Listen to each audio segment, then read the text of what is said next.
When we think about ancient Greece, most of us picture philosophers in pristine white robes debating under olive trees, beautiful marble buildings gleaming in the sun, and Olympic athletes competing for glory. What a golden, civilized paradise, right? Nothing could be further from the truth. For the average person, ancient Greece was a brutal, filthy struggle for survival that usually ended in an early, painful death. Life expectancy 20 to 35 years at best. And that's if you managed to survive childhood, which about 1/3 of children did. Think you'd be the exception? Let's drop you into ancient Greece and see how long you'd last. So yeah, if these stories work for you, subscribe. And I'm curious, what time is it where you are? Comment below. Last week, someone from Canada said they listened during lunch breaks. Not judging, just wasn't expecting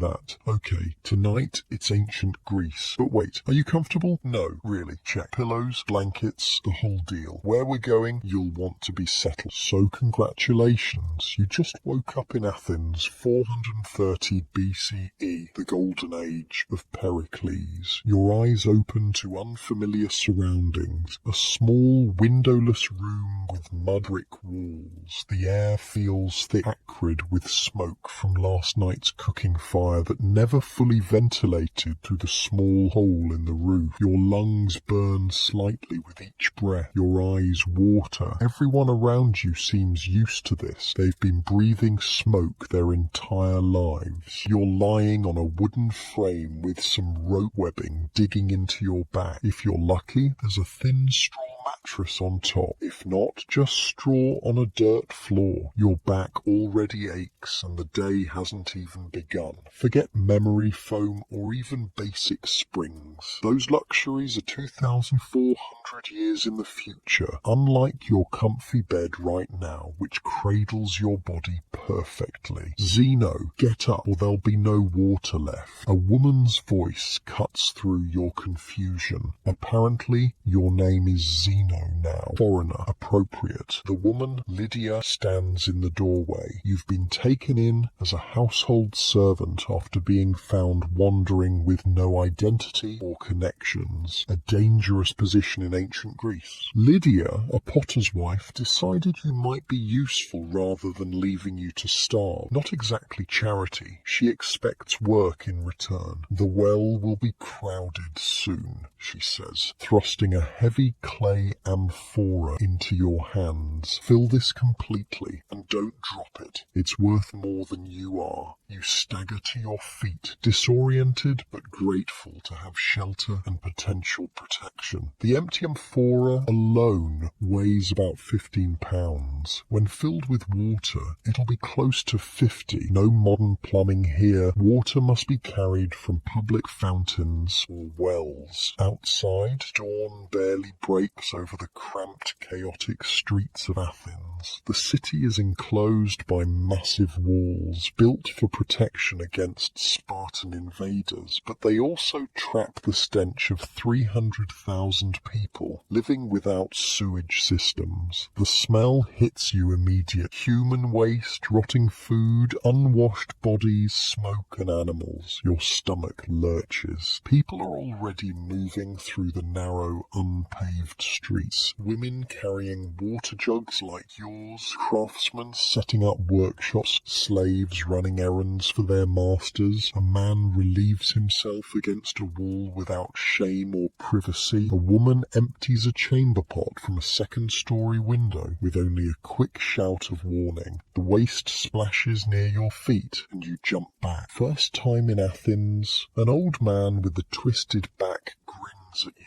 His teeth mostly gone. You get used to the smell, or you die. Either way, problem solved. He cackles and shuffles away. His hunched posture isn't from age alone. He mentions having worked in the silver mines south of the city. Many who survive that brutal labour carry physical reminders for life. You follow a group of women to the nearest public fountain. The line is already long. While waiting, you notice how worn everyone looks. Even young people have weathered skin, calloused hands, and postures shaped by hard labor. Many have visible health issues, limps, rashes, chronic coughs. The children look small for their ages, many with distended bellies suggesting parasitic infections. A well-dressed woman with 2 female slaves passes by. The contrast is immediate. Her skin is clearer, her clothing clean and intact. She doesn't carry her own water. Social hierarchy is physically visible in the bodies of Athenians. When your turn comes, you struggle with the heavy amphora. The water looks questionable, slightly cloudy with a faint smell, but everyone drinks it. Athens has a relatively advanced water system for the time, with terracotta pipes bringing water from outside sources, but contamination is constant. No filtration, no chlorination, nothing to kill the bacteria, parasites and other pathogens swimming in what looks like clear water. "You're not from here," says a young woman named Thea, helping you position the amphora to fill efficiently. Your accent is strange. From one of the colonies? You mumble something non-committal, and she seems to accept that you're just from somewhere distant. She shows you a faster way to fill the jug and explains which fountains have the cleanest water. "This one's decent. Never drink from the one near the tannery, though," she warns. "My cousin did once. Fever took her in 3 days. Skin turned yellow, vomiting black bile. The physician blamed bad humours in her blood, but it was the water. Everyone knows it." This casual mention of death, unexpected, rapid, and from something as simple as drinking from the wrong fountain, perfectly captures the precariousness of life here. Death isn't an abstract concept that happens to the elderly in hospitals. It's an everyday companion that takes people of all ages, suddenly and often inexplicably. You thank Thea and hoist the now filled amphora. The weight is shocking. Your arms strain immediately. The women around you, even girls as young as 8 or 9, manage similar loads with practiced ease. Their arm muscles are visibly defined from years of this daily labour. Carrying the water back through the narrow streets becomes your first survival challenge. The unpaved roads are uneven, with random stones, animal waste and garbage creating obstacles. One wrong step, one slip could mean a broken amphora and a beating from Lydia's husband. Or worse, a twisted ankle or broken bone, injuries that could be fatal in a world without proper medical care. You make it back to the potter's house, arms shaking with effort. Lydia nods curtly, then immediately puts you to work grinding barley for the morning meal. The grain is coarse, nothing like the refined flour of modern times. The grinding stones are heavy, the motion repetitive and jarring on your wrists and shoulders. "Grind it finer," Lydia instructs. "Bad teeth already took 2 of my children. The rest won't suffer from gritty bread." Another casual reference to child mortality that freezes you momentarily. In your time, the death of a child is an extraordinary tragedy. Here, it's a normal, expected part of life. Lydia has had 7 children. 4 are still alive. This is considered good fortune. The morning meal is simple. Barley bread dipped in watered wine, a few olives, and a small piece of goat cheese. It's served on rough wooden boards, eaten with fingers. No utensils, no plates as you know them. The bread is dense and chewy, nothing like modern bread, but the hunger from your physical labour makes it taste incredible. As the household eats, you notice a small shrine in the corner with offerings of food and wine. Religion permeates every aspect of life here. The gods are believed to be actively involved in human affairs, capable of bringing fortune or disaster on a whim. Proper worship isn't optional. It's essential survival strategy. After the meal, Lydia's husband Diocles takes you to his pottery workshop attached to the house. He's neither kind nor cruel. You're simply labour to him, a resource to be used efficiently. He shows you how to prepare clay, explaining each step with the assumption you'll remember it all immediately. You'll start with preparing materials, he says. Prove yourself useful, and maybe you'll touch the wheel in a year or two. The work is physically demanding, carrying heavy clay, mixing it with your feet in large vats, removing impurities with your hands. The workshop is hot from the kilns used to fire finished pieces. Ventilation is poor, and you breathe in clay dust that coats your lungs. You notice Diocles and his senior apprentice both have chronic coughs. This work is slowly killing them, but it's also keeping them alive by providing income. Watch for those. Diocles points to a large rat scurrying along the wall. They're everywhere. Bite you while you sleep, they will. Got the fever last year from a bite. Nearly died. Rats, mice, fleas, lice. These aren't occasional pests, but constant companions in ancient Greek life. They're in the food, the bedding, the clothing. They spread disease and contaminate everything. Modern concepts of pest control don't exist. People simply coexist with vermin and suffer the consequences. As you work through the morning, your body struggles with the unaccustomed labour. Your hands blister from the rough clay. Your lower back aches from bending and lifting. Your modern muscles, conditioned perhaps for gym workouts but not sustained physical labour, scream in protest. Pathetic, mutters the senior apprentice, Alexios, as he passes. Like a child's arms. You won't last a week. He might be right. Physical weakness isn't just uncomfortable here, it's potentially fatal. Without modern medicine, injuries don't heal properly. Without modern sanitation, wounds easily become infected. Without antibiotics, infections frequently lead to death. And without social safety nets, those who can't work don't eat. Midday brings brief respite as the workshop closes for the hottest hours of the day. This isn't generosity, it's practical necessity. The heat of Greek summer is oppressive, regularly exceeding 100 degrees Celsius, 38 degrees Celsius, without air conditioning, electric fans, or even ice. Heat stroke is a real danger, especially for those doing physical labour. You're sent to the market, agora, with a few small coins to purchase supplies. The agora is the heart of Athenian public life, part marketplace, part political forum, part social centre. It's crowded, noisy, and overwhelming to your modern senses.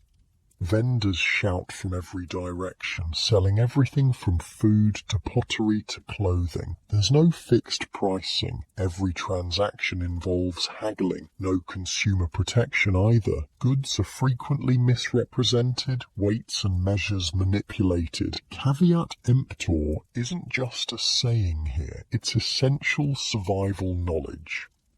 The food stalls catch your attention as your stomach growls. There's fresh bread, olives, figs, and fish. Meat is rarely seen. It's a luxury most people can't afford regularly. The fish looks questionable in the heat, but protein is protein. With no refrigeration, everything is either freshly caught, preserved through salting or drying, or beginning to rot. While navigating the market, you witness a commotion. A man accused of stealing is being dragged toward the government buildings for trial. Justice in Athens is swift and harsh. Trials typically last no more than a day. Imprisonment isn't a common punishment. Outcomes usually involve fines, exile, or execution. The accused must defend himself without lawyers as we understand them. You purchase the supplies Diocles requested and hurry back, wary of becoming lost in the maze-like streets. Athens has no street signs, no house numbers, no maps available to newcomers. Navigation happens by landmark and memory, a cognitive challenge for your modern brain accustomed to GPS and clearly marked roads.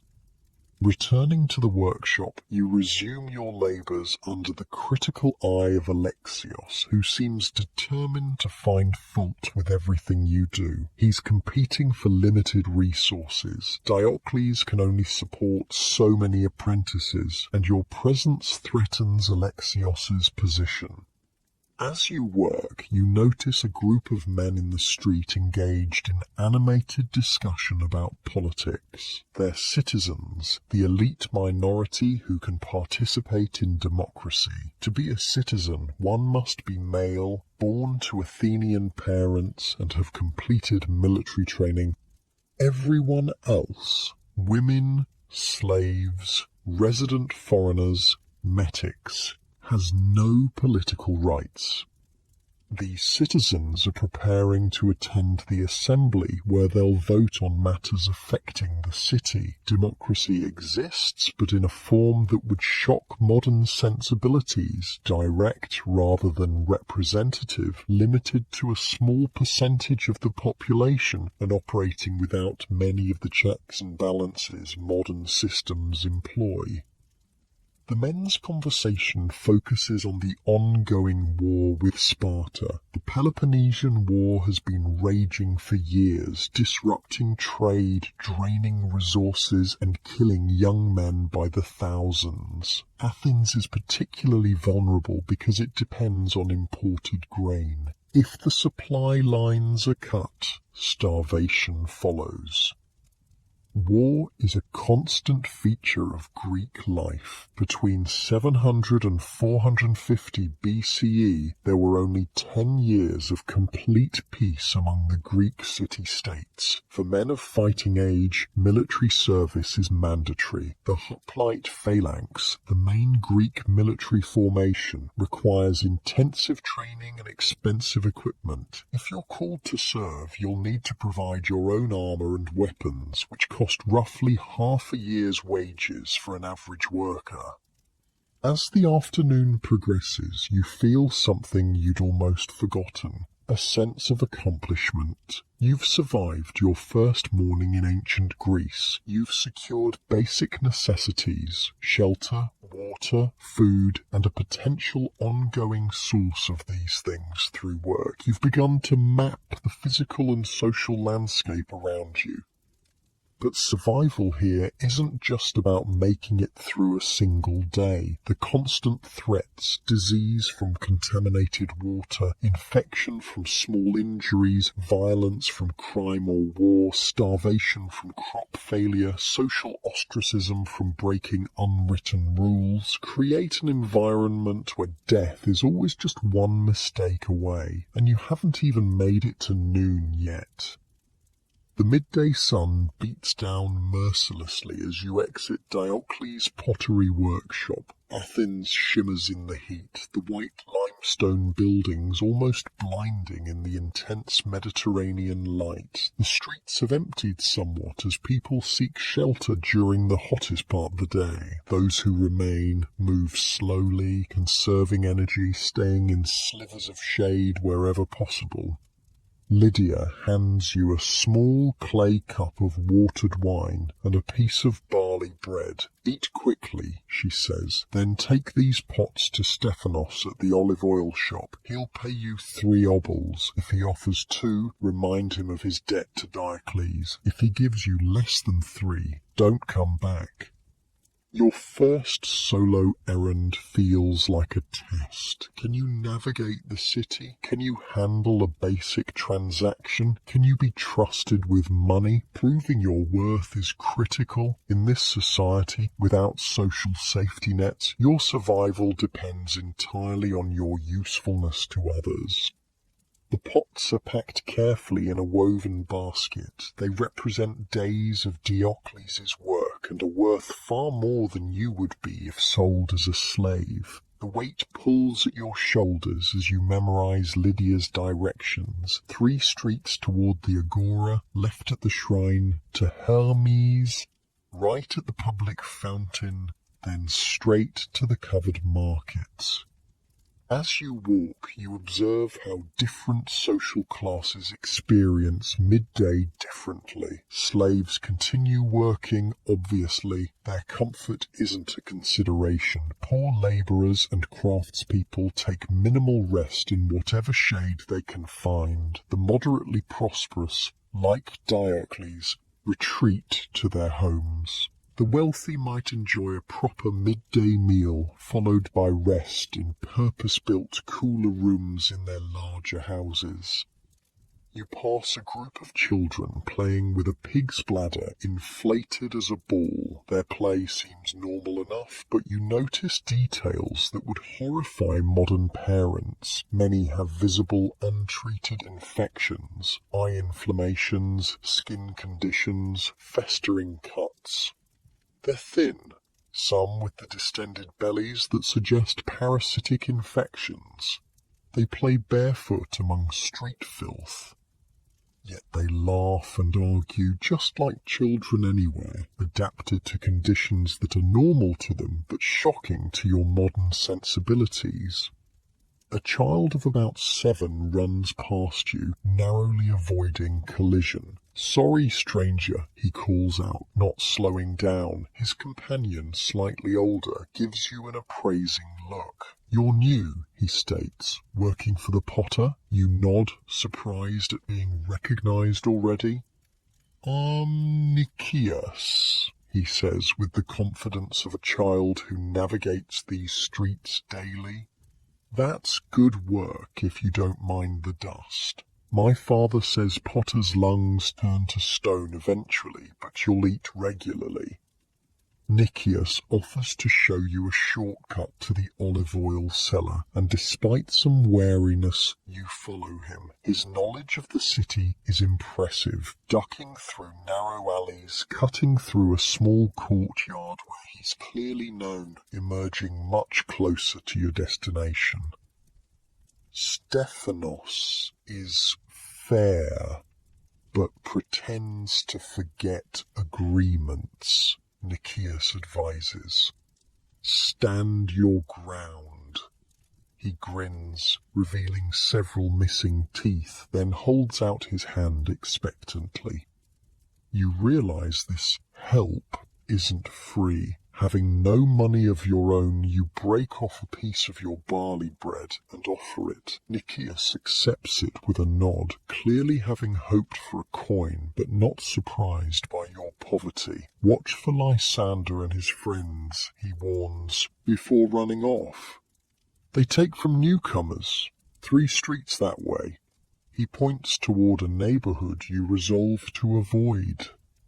This brief interaction illustrates something vital about survival in ancient Greece. Information is precious currency. Knowing which water is safe, which streets are dangerous, which merchants cheat, which officials can be bribed. This knowledge keeps you alive. Nicias, despite being a child, possesses local intelligence that you lack, making even him more adapted to survival here than you. You find the olive oil shop where Stephanos, a heavy-set man with oil-stained hands, inspects Diocles' pots with exaggerated scrutiny. The negotiation goes exactly as Lydia predicted. He offers 2 obols. You mention Diocles' previous service, and reluctantly he hands over 3 small coins.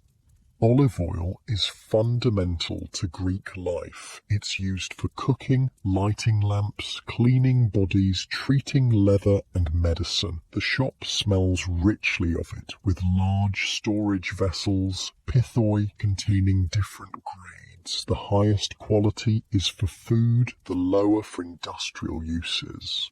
Greece produces abundant olives, one of the few crops well suited to its rocky, dry landscape.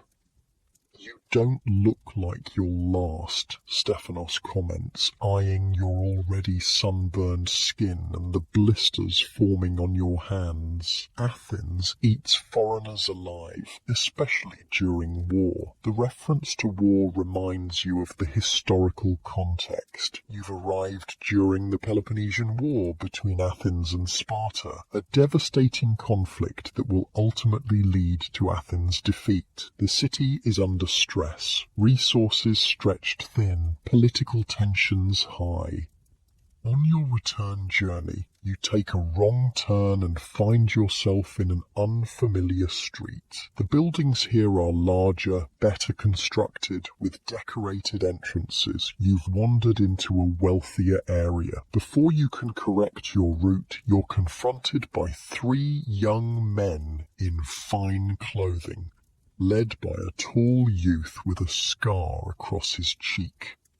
"Look what we found," says the scarred one, presumably Lysander, whom Nicias warned about. "A potter's boy, with coins, I'd wager. His Greek has the refined accent of education." You clutch the 3 obols tightly, knowing their loss would be disastrous. These aristocratic youth aren't motivated by need, but by entertainment. Harassing those of lower status is a common pastime for bored young men from wealthy families. "I've delivered pots for Diocles the potter," you say, trying to project confidence. His client Stephanos, friend of Pericles, expects me back shortly. The name-dropping is a desperate bluff, but it works better than expected. Lysander hesitates. "Diocles makes those black-figured cups my mission were delayed." The implied threat of parental displeasure and the potential loss of status it represents shifts the dynamic. Lysander shrugs with forced casualness. "Go on then," he says, "but foreigners should know their roots. Stay where you belong next time." You escape without incident, heart pounding. The encounter highlights another survival reality. Social connections matter enormously. Even the implied possibility that harming you might inconvenience someone important was enough protection. Those without such connections are far more vulnerable. Returning to the potter's house, you deliver the money to Lydia, who nods with approval. Your successful completion of this basic task has slightly improved your standing in the household. Such small victories can gradually build security in a world where your survival depends entirely on your social position and usefulness. The afternoon brings a return to labour. The pottery must be decorated before firing, and you're tasked with grinding minerals for pigments. Copper for blue-green, iron for red, manganese for black. The work is tedious and the materials toxic. You notice that Alexios, who has worked with these substances for years, has stained fingers and a persistent tremor in his hands. Occupational poisoning is a slow, invisible threat that workers accept as inevitable. "Use this," says a girl of about 12, Diocles' daughter Melina, handing you a cloth to wrap around your face. "It helps with the dust, a little." This small kindness surprises you. Melina explains that her older brother died 2 years ago from the potter's cough, likely silicosis from inhaling clay dust. Her mother now insists on face coverings in the workshop, one of the few concessions to worker safety in an era that has no concept of occupational health. Melina works alongside you, smaller fingers deftly painting designs on finished pottery. Child labour isn't just common, it's expected. Children begin contributing to household work as soon as physically capable, usually around age 5 to 7. By 12, like Melina, they're often fully integrated into the family trade. Childhood as a protected period of play and education exists only for the wealthy, and even then, primarily for boys. I'm faster than Alexios now, Melina says proudly. Father says I have talent, but when I marry, I'll have to stop. She says this matter-of-factly, already understanding that her future will be defined by her gender regardless of her skills. As she works, Melina explains aspects of daily life you're struggling to understand, the complex social rules, religious observances, and practical matters of survival in Athens. Her perspective as a child who has never known any other reality makes the information more digestible somehow, stripped of adult judgment. See how I mix the black pigment? Too thick and it flakes in the kiln, too thin and it runs just right and it lasts forever, she demonstrates. That's how everything is here. There's a balance. Go too far one way or another and you won't survive. Her childish metaphor captures something profound about life in ancient Greece, the narrow margins for error in every aspect of existence. Food must be preserved correctly or it spoils, but preserved too heavily and it becomes inedible. Water is essential but potentially deadly if contaminated. Social connections provide protection but can turn dangerous if politics shift. Religion offers structure but demands costly sacrifices. Every necessity carries corresponding risks. The afternoon wears on, and your modern body struggles with the unaccustomed labour. Your back aches from bending over the grinding stone. Your hands, soft from a lifetime of modern conveniences, have developed painful blisters that threaten to become infected in this pre-antibiotic world. Your head throbs from dehydration and eye strain in the dim workshop light. Melina notices your fatigue. It gets easier, she says, though you're not sure if she's being kind or just practical. Your hands harden after a while. The pain never really goes away, but you stop noticing it so much. This casual acceptance of constant physical discomfort reflects another survival reality. Pain is not an emergency here, but a normal condition of existence. Without effective pain relief beyond wine, willow bark, and opium, all with significant limitations, people simply endure what modern humans would consider unbearable. As evening approaches, work in the pottery finally ends. Your muscles tremble with exhaustion. Modern exercise, even intense workouts, poorly prepares the body for the sustained physical labour that was normal daily life in ancient times. Activities that seem simple, carrying water, grinding grain, kneading clay, become torturous when performed for hours without modern ergonomic tools. Diocles examines the day's work, grunting with minimal approval. You didn't completely waste the materials, he tells you, which apparently constitutes high praise for a first day. Tomorrow you'll start earlier. The clay must be prepared before the heat. The evening meal is similar to breakfast. Barley bread, olives, a thin vegetable stew, and watered wine. The monotony of the diet would drive modern palates to rebellion, but here it represents security. Having reliable, if basic, nutrition is the foundation of survival. Many in Athens eat far worse, and some don't eat at all.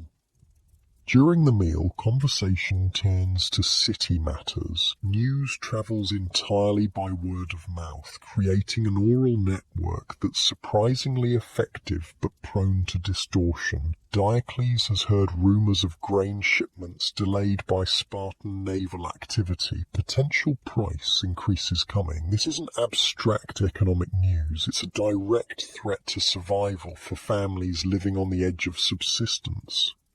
We should stock what we can afford, Lydia says practically. Remember 2 winters ago. The reference clearly invokes a period of hunger that no one wishes to repeat. After the meal, instead of modern leisure activities, the family continues working. Lydia and Melina spin wool using drop spindles, a task that typically fills every spare female moment. The constant production of thread is necessary for creating clothing, as all textiles are made by hand in a time-consuming process from raw material to finished garment. "You'll sleep there," Diocles tells you, pointing to a corner of the main room where a thin pallet has been laid out. Privacy as a concept barely exists in ancient Greek households. The entire family sleeps in shared spaces, perhaps with fabric dividers for married couples. Only the wealthiest homes have multiple rooms designated for different functions. As darkness falls completely, the house grows dim. Oil lamps provide minimal illumination, just enough to complete essential tasks. The light is flickering, yellowed, and creates dramatic shadows that would seem romantic if not for the practical limitations they impose. Reading is difficult, detailed work nearly impossible. Most activity simply stops when natural light fades. Before sleep, the family makes small offerings at the household shrine, a few drops of wine, a morsel of bread. These daily rituals maintain the relationship between the human and divine worlds. The gods are not distant figures, but active presences believed to directly influence daily life. Neglecting proper worship isn't just impious. It's a practical risk that invites misfortune. You observe and imitate these rituals, understanding their importance for both spiritual and social acceptance. Diocles nods with approval at your participation. Religious conformity is another survival strategy in a world where deviation from community norms can lead to dangerous isolation. As you lie on your pallet, body aching from unaccustomed labour, you hear the night sounds of ancient Athens. Dogs bark in the distance. Occasional voices or footsteps pass in the street. From somewhere nearby comes the wailing of mourners. Another death in the neighbourhood. Another common occurrence in a world where mortality is a daily companion. Despite your exhaustion, sleep comes fitfully. The pallet is hard, nothing like your comfortable modern mattress. Insects bite persistently, fleas and bedbugs that infest all bedding regardless of social class. The unfamiliar night sounds keep triggering your alert response, and your mind races, processing the day's overwhelming experiences and calculating survival strategies for tomorrow. You've made it through your first day in ancient Greece, establishing a precarious foothold in this household. You have shelter, food, and the beginning of social connections. But survival here isn't just about basic necessities. It's about navigating a complex web of social obligations, physical challenges, and constant threats, both visible and invisible. As you drift towards sleep, you realize that modern humans have forgotten what it means to live with such narrow margins for error. Every decision, from which water to drink to which streets to walk, carries potentially fatal consequences. The physical and psychological resilience required for daily life in ancient Greece makes even the toughest modern existence seem cushioned by comparison. Your last conscious thought before sleep finally claims you is a question. Will your modern knowledge help or hinder your chances of survival in this ancient world? The answer remains uncertain as your first day in Athens comes to an end. The afternoon sun hangs lower in the sky now as you continue your work in Diocles' pottery. Your hands have settled into a rhythm with the grinding stone, though your muscles burn with the unfamiliar exertion. Alexios occasionally glances at your work, his initial hostility softening somewhat as you prove yourself capable of basic tasks without complaint.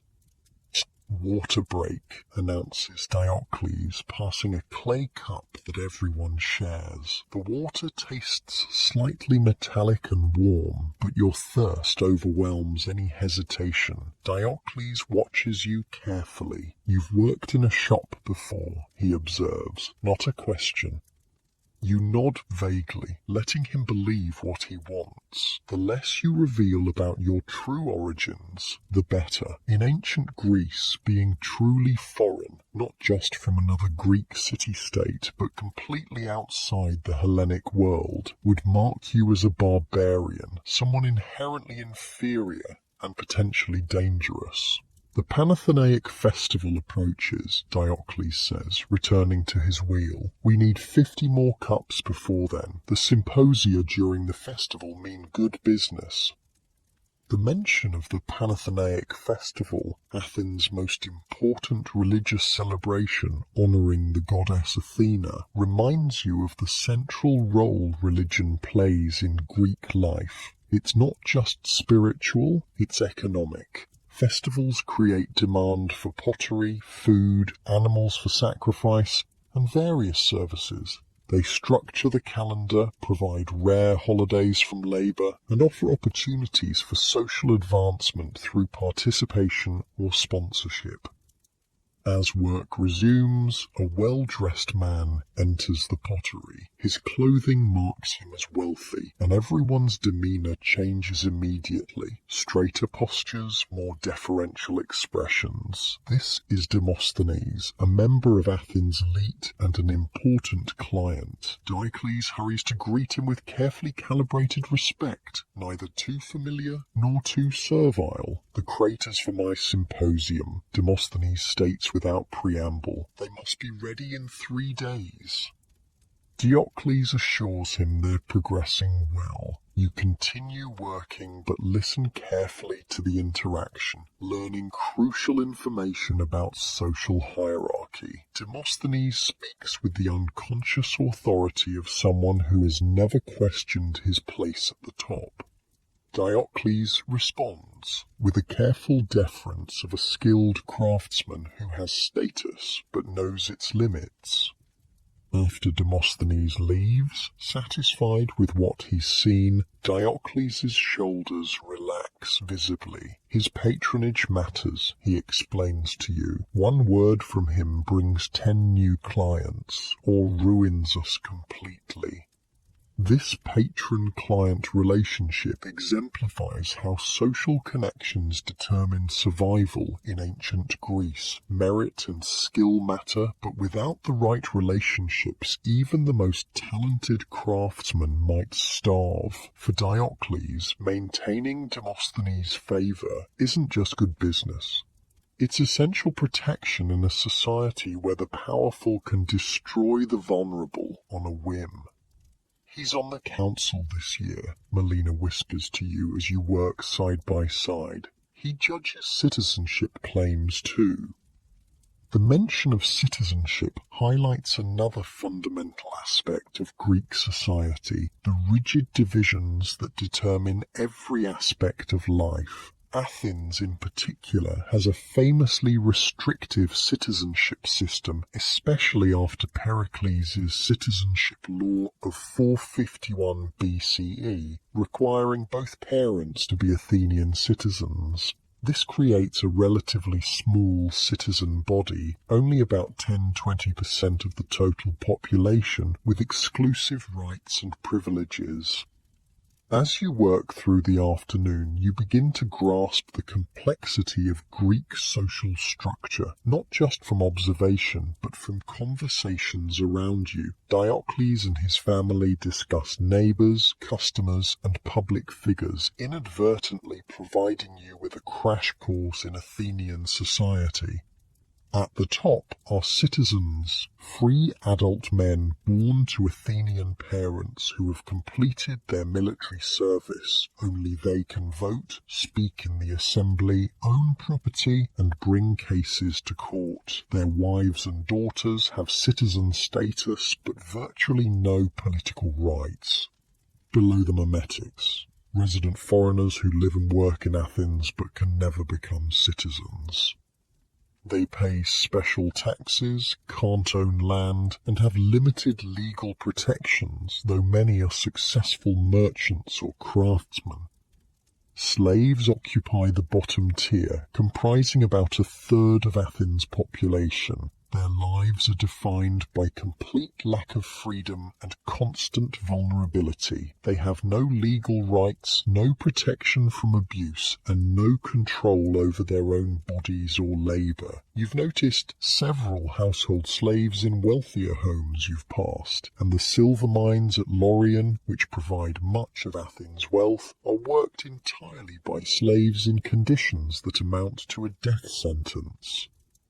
Your position in this household is ambiguous. Not exactly a slave, since you weren't purchased, but not free in the modern sense either. You're dependent on Diocles' goodwill, with few options if he decides to cast you out. This precarious status is common in ancient societies, where formal slavery exists alongside various forms of dependency and obligation that constrain freedom without technically being slavery. You, Diocles calls, interrupting your thoughts. Take these finished pieces to the storage room. Carefully, you're entrusted with carrying several painted but unfired vases to an adjacent storeroom. The responsibility, though small, indicates a marginal improvement in your status. Trust is earned incrementally here, where a single mistake can cost materials worth days or weeks of labour.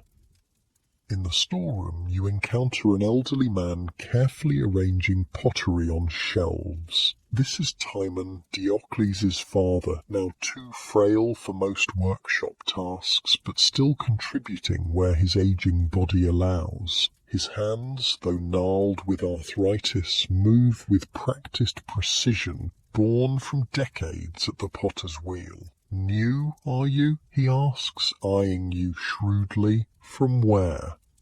When you hesitate, he chuckles, running from something. Aren't we all? He doesn't press further, instead showing you the proper way to position the unfired pottery. Stack them wrong, they crack. Simple as that. As you work together, Timon shares something valuable, context for understanding Athens' current situation. Having lived through the Persian Wars in his youth and now witnessing the Peloponnesian War in his old age, his perspective spans Athens' rise and the beginning of its decline. Golden Age, they call it, he snorts. Gold for some, perhaps. The Parthenon rises while common folk struggle for bread. Pericles makes grand speeches about democracy while his policies enrich his supporters. This critical view of Athens' celebrated democratic system reminds you that historical golden ages often shine brightest in retrospect and from a distance. The average Athenian experiences democracy primarily through its demands: military service, jury duty, tax payments. rather than its benefits, which flow disproportionately to the already privileged. The war stretches on, Timon continues, his voice lowering. Farms abandoned as men fight and die, fields burned by Spartans, and now rumours of sickness in the port. Mark my words, hard times approach. The sickness he mentions sends a chill through you, recognizing the historical reference to the plague of Athens that will soon devastate the city, killing an estimated third of the population, including Pericles himself. The knowledge feels like a burden. These people around you going about their daily lives have no idea what's coming. When you return to the main workshop, tension hangs in the air. A disagreement has erupted between Diocles and Alexios over a design error that wasted expensive pigment. The conflict reveals the economic pressures that shape daily life. Materials are costly, margins thin, and mistakes potentially ruinous for a business operating with minimal reserves. 3 days' wages wasted, Diocles gestures angrily at the spoiled pottery. The design was unclear, Alexios defends himself, though his posture remains deferential even in disagreement. The argument ends abruptly when a woman enters the workshop. Her clothing marks her as a neighbour rather than a customer, and her expression is urgent. "Soldiers returning," she announces without preamble. "From Potidea. Wounded. They're saying it went badly." The news lands like a physical blow. Potidea, a city in northern Greece, has been under Athenian siege during the early phase of the Peloponnesian War. A setback there represents not just military failure, but potentially personal tragedy for families with men serving in the campaign. "Which units?" Lydia demands, emerging from the house, her face tight with concern. Her brother, you've learned, is among the forces at Potidea. "Don't know yet," the neighbour admits. "They're bringing them through the Dippolon gate now." The workshop empties immediately, work abandoned without hesitation. Even daily labour, so essential for survival, becomes secondary when war touches personal lives. You follow the family through streets suddenly alive with anxious energy as people flow toward the city's main gate to meet the returning soldiers. The scene at the Dippolon gate is chaotic and heart-rending. Wounded men are carried on makeshift stretchers or supported by comrades. Some walk under their own power but bear visible injuries. Bandaged limbs, blood-soaked garments, the vacant stare of psychological trauma. Family members push forward, searching desperately for loved ones among the wounded and dreading their absence, which might indicate a fate worse than injury.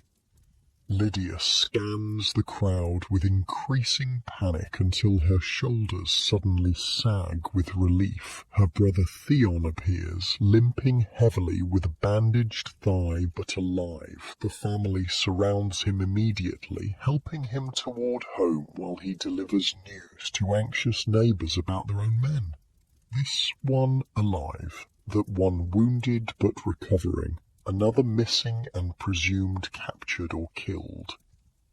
War in ancient Greece isn't a distant event happening to professional soldiers. It's immediate, personal, and communal. Nearly every family has men serving, and news of battles directly affects daily life, creating widows, orphans, and disabled veterans who must be absorbed back into a society with minimal support systems for those who cannot work. As you help carry Theon's few possessions, you listen to his account of the fighting. The brutal reality of ancient warfare emerges through his description. The terror of standing in the phalanx formation as enemy spears thrust toward you. The physical exhaustion of fighting in heavy armor under the Mediterranean sun. The horror of seeing friends cut down beside you. Their right flank broke through, he explains, wincing as his injured leg is jostled. Pushed us back to the walls, many drowned trying to reach the ships.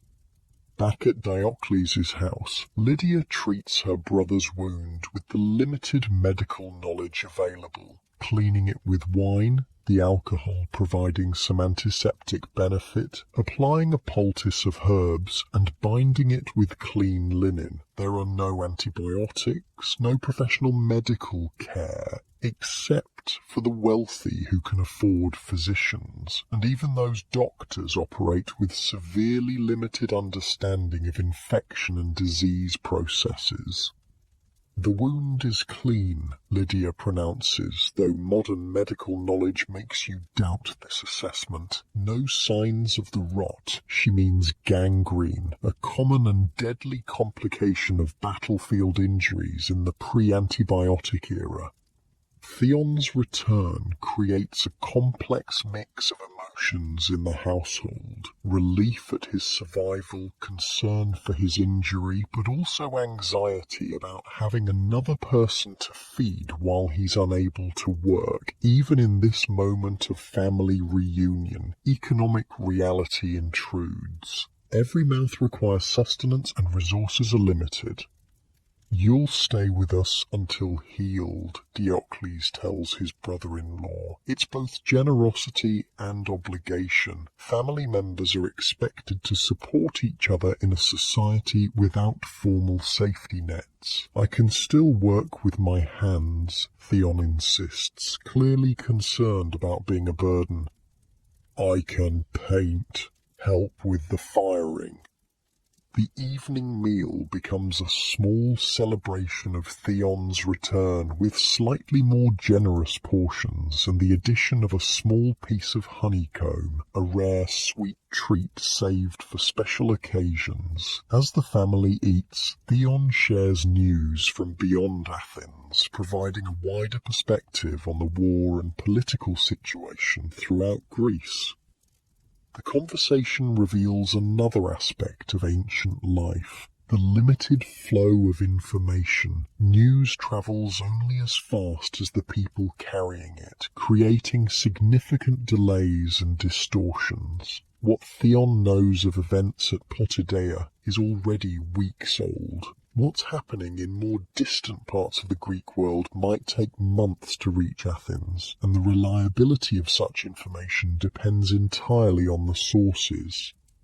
After the meal, neighbours visit to welcome Theon home and inquire about their own relatives in the campaign. The social bonds of the neighbourhood become visible, the interconnected web of relationships that provides mutual support in times of hardship. These connections aren't just pleasant social ties, but essential survival mechanisms in a world where formal institutions provide minimal assistance. An older man named Cleon, known for his knowledge of healing, examines Theon's wound and suggests additional treatments, a different herb mixture and a specific positioning of the leg during sleep. This informal medical consultation represents another aspect of community support, with knowledge shared freely among neighbours as a matter of survival. The wound is deep but clean, Cleon confirms. Keep it dry, change the dressing daily, watch for red streaks moving up the leg. That's when you worry. The practical, matter-of-fact approach to injury and illness reflects a society intimately familiar with physical suffering. Pain and disability are not exceptional states, but common conditions to be managed with the limited tools available. There's no expectation of complete healing or return to full function, just hope for enough recovery to resume some form of productive work. As evening deepens into night, the household prepares for sleep. The day's disruption has altered the normal routine, but certain patterns remain constant. Oil lamps are extinguished to conserve precious fuel, bedding is arranged in the shared living space, and small final offerings are made at the household shrine.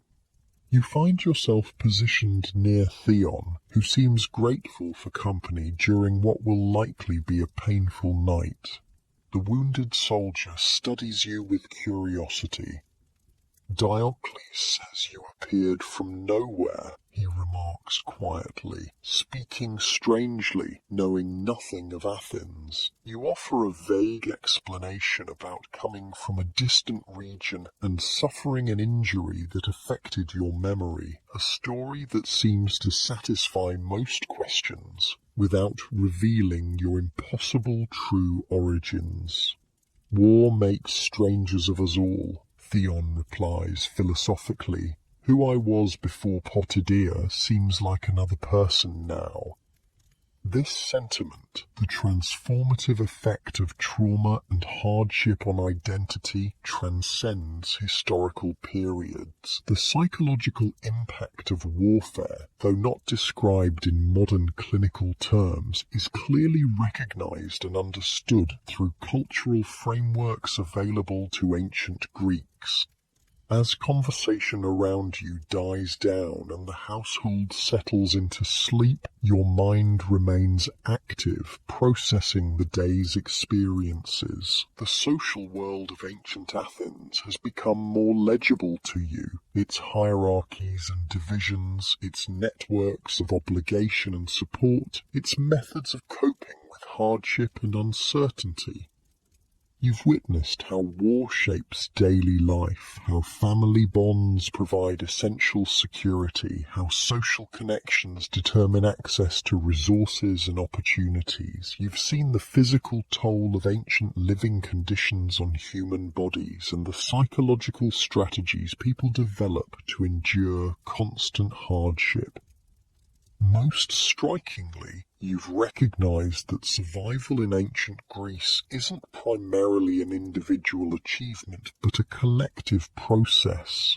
The ancient Athenians endure through interconnection, the household, the neighborhood, the community of citizens, the shared religious practices that bind them together, despite internal divisions. As sleep finally approaches, you wonder about your place in this intricate social web. You've begun to form connections with Diocles' family, with neighbors like Nicias, with returned soldiers like Theon. These relationships, tenuous as they are, represent your best hope for survival in a world where isolation is tantamount to death. The night deepens around the sleeping household. Outside, Athens continues its restless existence, watchmen making rounds, symposia in wealthy homes stretching into late hours, the occasional shout or burst of laughter from revellers. The city never truly sleeps, its rhythms continuing through darkness just as they have for centuries before and will for centuries after your brief visit to this ancient world.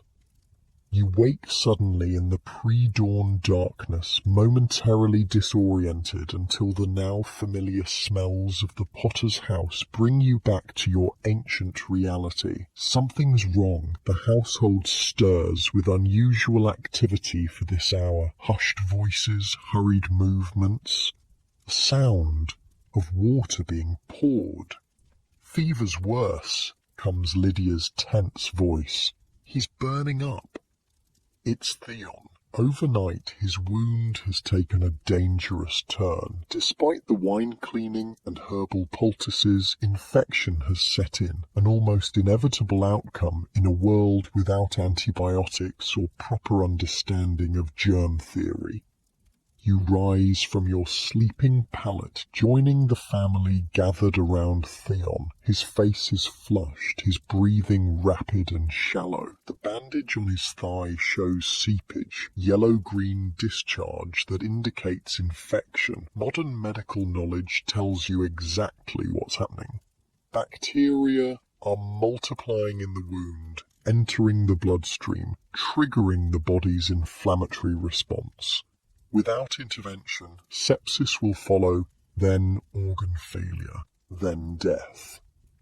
But here, in 430 BCE, no one understands these processes. They see only the external symptoms, interpreted through frameworks of humoral imbalance or divine displeasure. The wound festers, Diocles says grimly. Cleon must be called.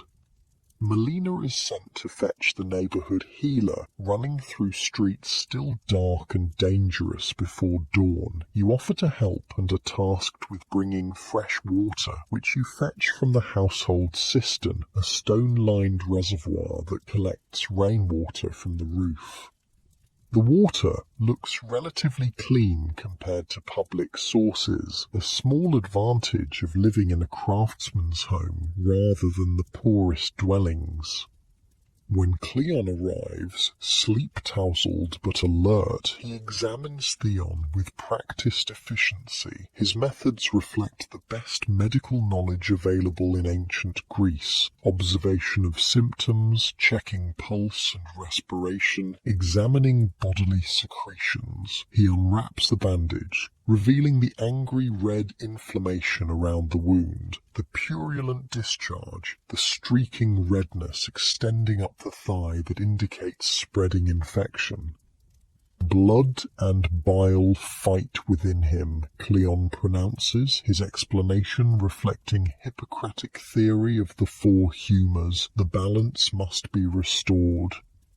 His treatment plan makes you inwardly cringe with modern medical knowledge. First, bloodletting, opening a vein to drain some of Theon's blood, allegedly to reduce the excess causing fever. This practice, far from helping, will further weaken an already compromised patient. Next, purgatives, to induce vomiting and diarrhea, theoretically to expel bad humours, but actually causing additional dehydration and electrolyte imbalance. Finally, a poultice of bread mould and honey for the wound itself. Ironically, this last treatment might actually help somewhat. Certain moulds contain compounds similar to antibiotics, and honey has legitimate antimicrobial properties, but these beneficial effects are counteracted by the harmful bloodletting and purgatives. Medicine in ancient Greece represents a dangerous mixture of occasional insight and fundamental misunderstanding.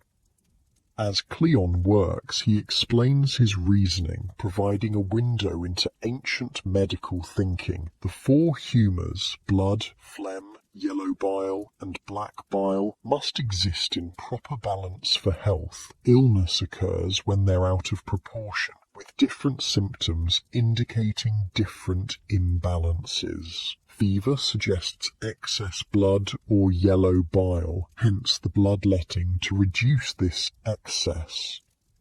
You assist as requested, handing materials and helping hold Theon still during painful procedures. The wounded soldier bears treatment stoically, though his face contorts with pain when the wound is cleaned. He's conscious but confused, his eyes glassy with fever, occasionally murmuring about the battle or calling for comrades who aren't present.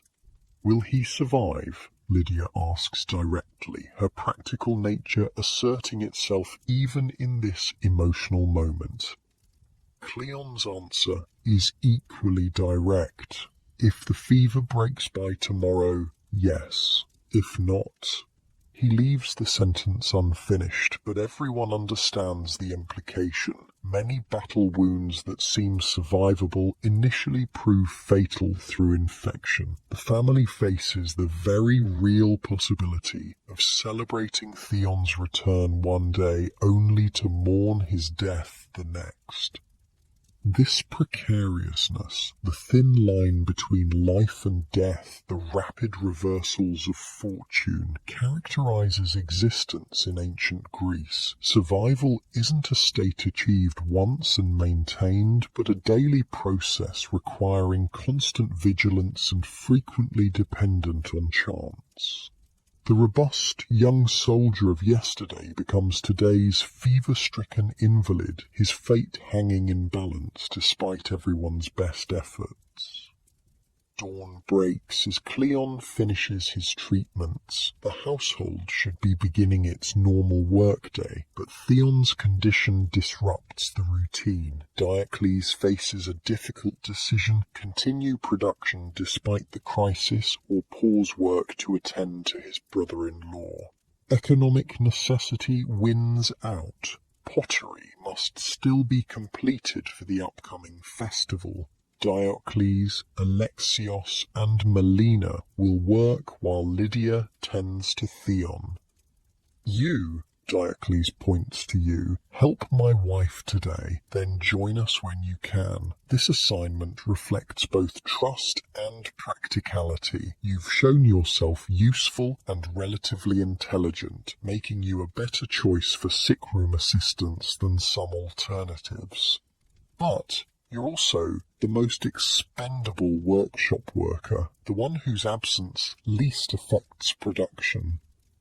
As the others depart for the workshop, you remain with Lydia and the feverish Theon. Your tasks are simple but essential: keeping cool cloths on his forehead, helping him drink small amounts of watered wine, assisting with his bodily functions now that he's too weak to manage alone. These basic nursing duties transcend historical periods. The sick have always needed similar care regardless of era.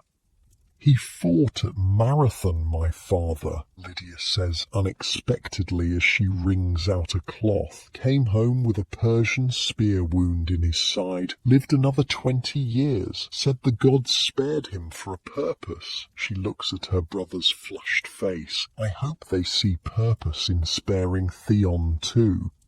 This reference to the Battle of Marathon, a defining Athenian victory against the Persians in 490 BCE, contextualizes Lydia's generation. Their parents experienced the Persian Wars, the unexpected Greek triumph against a vastly larger empire. That victory enabled the flowering of Athenian democracy and culture that followed. The Golden Age, now threatened by the Peloponnesian War and the approaching plague you know from history. Throughout the morning, neighbours visit briefly, offering help, bringing small gifts of food or herbal remedies believed effective against fever. These visits demonstrate again how interdependent survival is in this society. No single household has all necessary resources or knowledge. People survive through sharing and mutual support within networks of obligation and reciprocity. An older woman named Phaedra brings a small votive figure of Asclepius, god of healing, to place near Theon's bed. My son recovered from battle fever after we made offerings at the Asclepieion, she tells Lydia. Perhaps the god will show favour again.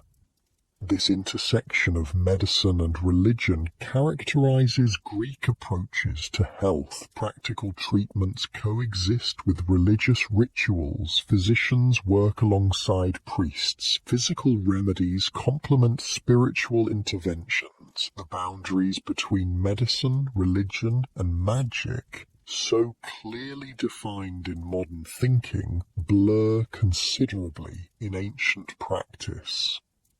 Midday brings no improvement in Theon's condition. His fever remains high, his breathing laboured. Occasional tremors shake his body, potential signs of advancing sepsis that would be immediately recognised and aggressively treated in a modern hospital, but can only be observed helplessly here.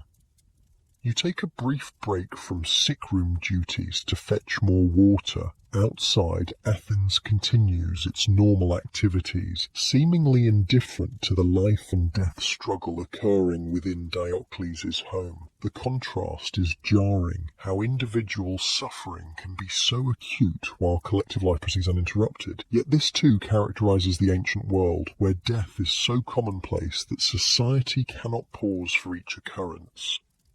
Returning with water, you find Lydia performing another type of healing intervention, singing a soft, rhythmic melody that seems to slightly calm Theon's restless movements. Music therapy has ancient roots, recognized by Greek physicians for its effects on patients' conditions. The melody she sings is unfamiliar to your modern ears, using musical modes and intervals that sound slightly strange but hauntingly beautiful.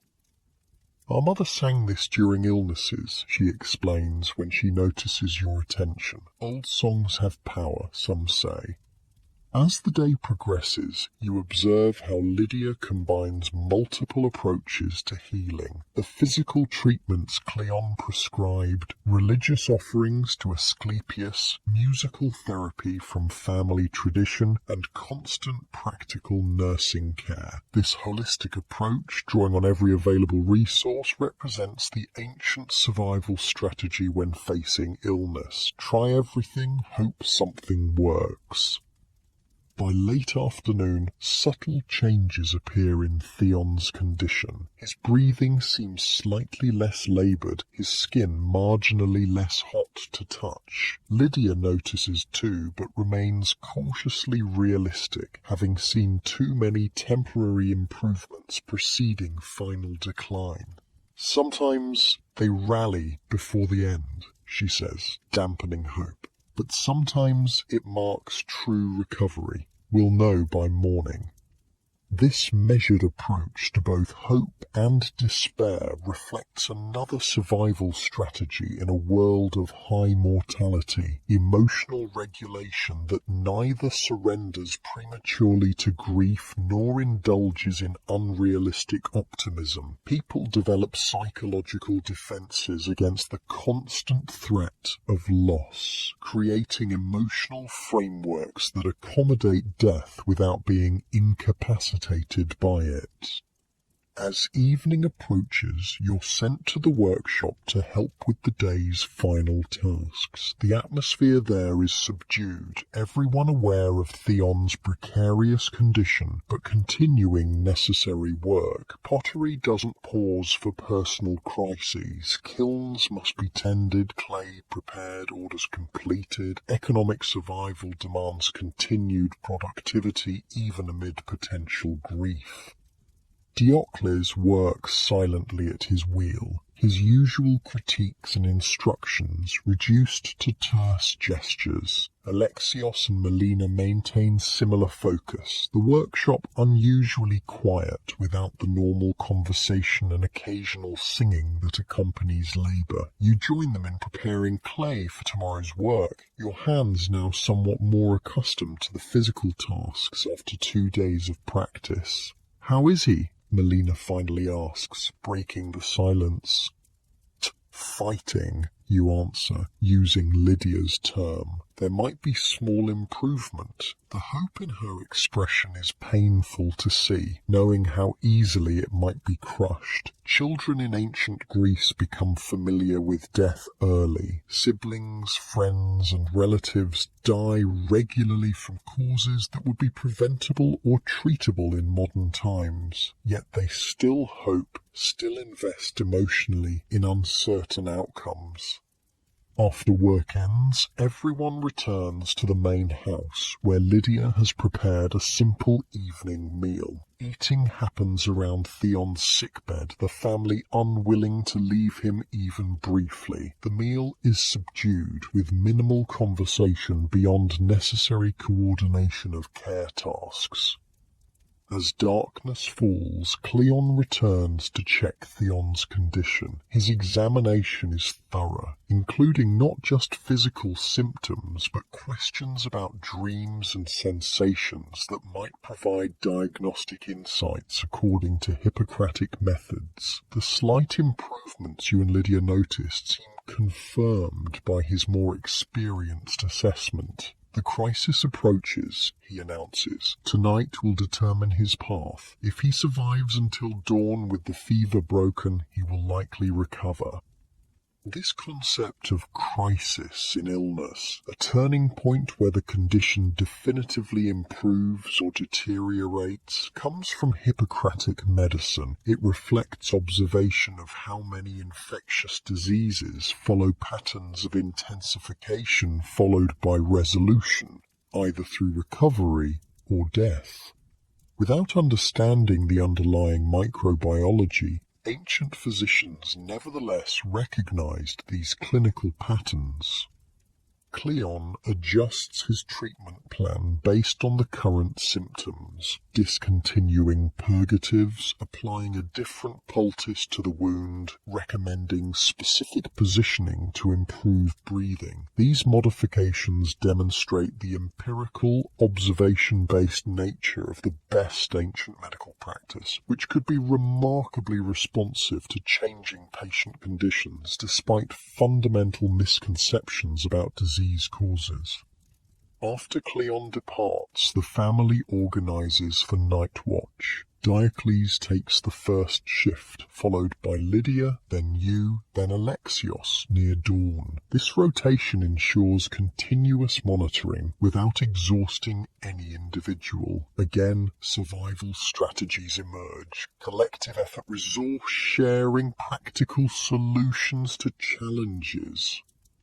Your assigned watch comes in the deepest part of night, when Athens is as quiet as it ever becomes. Sitting beside Theon's bed, applying cool cloths when he seems overheated, helping him drink small sips of water when he rouses, you reflect on the profound differences between ancient and modern experiences of illness.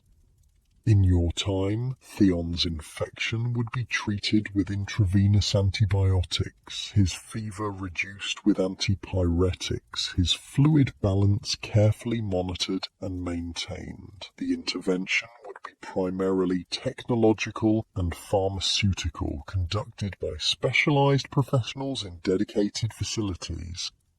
Here, treatment is intimate, domestic, and communal. Family members provide direct care, neighbors contribute knowledge and resources. The patient remains integrated in household space rather than isolated in an institution. The approach is holistic out of necessity, combining physical, psychological, and spiritual elements because no single intervention is sufficiently effective alone. During your vigil, Theon experiences periods of lucidity between fever-induced confusion. During one such moment, he studies your face in the dim lamplight. You have strange eyes, he observes quietly. They've seen things mine haven't. The comment startles you, an unexpected insight that seems to pierce your cover story. Before you can formulate a response, he continues. In battle, I saw men with eyes like yours, not afraid exactly, different, like they're seeing ghosts of what hasn't happened yet. This perceptiveness reminds you that historical people weren't less intelligent or observant than modern humans, just operating with different knowledge frameworks. Theon senses something unusual about you, but interprets it through concepts available to him. Battle trauma, divine influence, perhaps philosophical contemplation. Rest, you encourage, deflecting further conversation. Save strength for healing. He subsides, closing his eyes, but his observation lingers in your mind, your perspective as a displaced modern person, knowing historical outcomes, understanding biological processes, carrying cultural frameworks from a future society, does create a kind of double vision. You experience ancient Athens both as immediate reality and as historical construct, simultaneously participant and observer. Near the end of your watch, you notice a subtle change in Theon's breathing. Deeper, more regular, less laboured. Touching his forehead, you find it cooler, the raging fever apparently broken during the night. His body has fought off the infection against significant odds. His immune system succeeding without pharmaceutical assistance. Not everyone would be so fortunate. Many in his situation would succumb, but Theon appears to be among the survivors. When Alexios arrives to relieve you, you share the good news. His typically guarded expression breaks into genuine relief. Despite initial hostility towards you as an interloper, he clearly cares about the household's welfare, including Theon's recovery. The gods favour him, Alexios says simply, and Lydia's care is better than any physician's. This credit to both divine intervention and human effort typifies Greek understanding of causality, where natural and supernatural explanations coexist rather than compete. Success comes through proper action, skilled care, and proper relationship with divine powers. Appropriate worship, neither sufficient alone. Dawn approaches as you settle back onto your sleeping pallet, physically and emotionally exhausted from the intensity of sick-room duties. The household will soon stir for normal daily activities, but you've been granted brief rest before rejoining workshop labour. As sleep claims you, one realization emerges clearly from the day's experiences. Modern humans have forgotten what it means to live with death as a constant companion, its shadow falling across every household, its possibility present in every minor injury or illness. The psychological resilience required to function in such conditions, to love knowing loss is likely, to plan knowing plans will be disrupted, to hope knowing hope will often be crushed, represents a strength largely unnecessary in your safer modern world. Yet this intimacy with mortality also creates a different relationship with life, an immediacy and appreciation perhaps diluted in societies where death seems distant and abstract. The ancient Greeks lived closer to fundamental realities of human existence, without the technological buffers that create illusion of control. Their religious practices, philosophical inquiries, artistic expressions, and social structures all reflect this unmediated confrontation with life's fragility and brevity. Your consciousness fades as the first light of dawn filters through the small window, illuminating the sleeping household, a family unit that has, at least for now, successfully protected its members against one of countless threats in this ancient world. Tomorrow will bring new challenges, but tonight, survival has been achieved. You're awakened by Melina gently shaking your shoulder. Despite the exhaustion of night duty, the household can't afford to let you sleep late. Every working hand is needed, especially with Theon requiring care. He's better, Melina whispers, her face bright with cautious joy. The fever broke completely. Cleon says he'll recover if infection doesn't return. This good news energizes the household. Lydia moves with lighter steps as she prepares breakfast. Diocles' instructions in the workshop carry less tension, and even Alexios seems less guarded. The collective relief highlights how interconnected well-being is in this society. One person's recovery affects the entire social unit. After a quick breakfast of barley porridge sweetened with a precious drizzle of honey, a small celebration of Theon's improvement, work resumes with renewed focus. The Panathenaic festival approaches, and Diocles' pottery must be ready. Craft production follows religious calendars, creating cycles of intense activity before major festivals.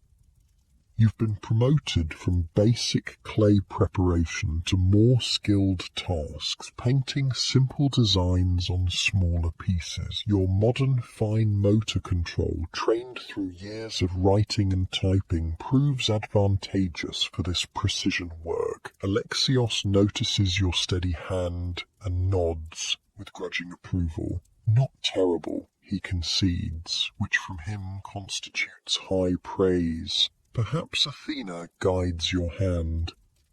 The casual attribution of skill to divine influence reflects how Greeks understand talent and ability, not as purely individual qualities, but as gifts or manifestations of divine favour. Excellence in any field is seen partly as evidence of a special relationship with the relevant deity, creating both privilege and obligation.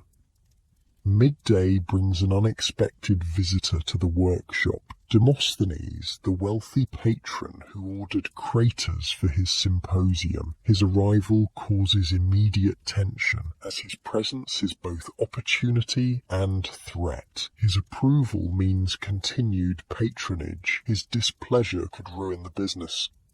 "I've come to inspect progress," he announces, examining the nearly finished vessels with critical attention. You continue working, but observe the interaction carefully, noting the power dynamics. Demosthenes' posture, tone, and expectations reflect his elevated social position. Diocles demonstrates the deference required of even a skilled craftsman toward a social superior while maintaining the dignity of a free citizen with valuable expertise. The figures are well executed, Demosthenes allows finally. The symposium scene captures proper order. It will serve. His approval, though coolly delivered, visibly relieves Diocles. The commission is secure. As Demosthenes turns to leave, his gaze falls on you, a new face since his last visit. "Your household grows, Potter," he comments. "A distant relative fallen on hard times," Diocles lies smoothly, creating a socially acceptable explanation for your presence. Skilled with the brush, as you see. Demosthenes studies you briefly, then dismisses you from attention, your status too insignificant to warrant further interest. The interaction demonstrates how social hierarchies in Athens aren't just economic, but encoded in bodily practices, spatial relationships, and patterns of recognition or dismissal. After Demosthenes departs, Diocles explains the broader significance of maintaining this particular client relationship. He sits on the council this year and influences many wealthy households. His favour means more than just these craters. The political dimension adds another layer to what initially seemed a simple commercial transaction. In ancient Athens, economic, political, and social relationships aren't separate domains, but thoroughly intertwined. Craft production exists within networks of patronage that connect to political power, religious authority, and social status. As afternoon progresses, a commotion becomes audible from the street. Raised voices, rapid movement, a growing crowd. Diocles sends Melina to investigate, and she returns breathless with disturbing news. Assembly called immediately, she reports. Heralds announcing through all streets. Something about Spartan movements and disease at Piraeus.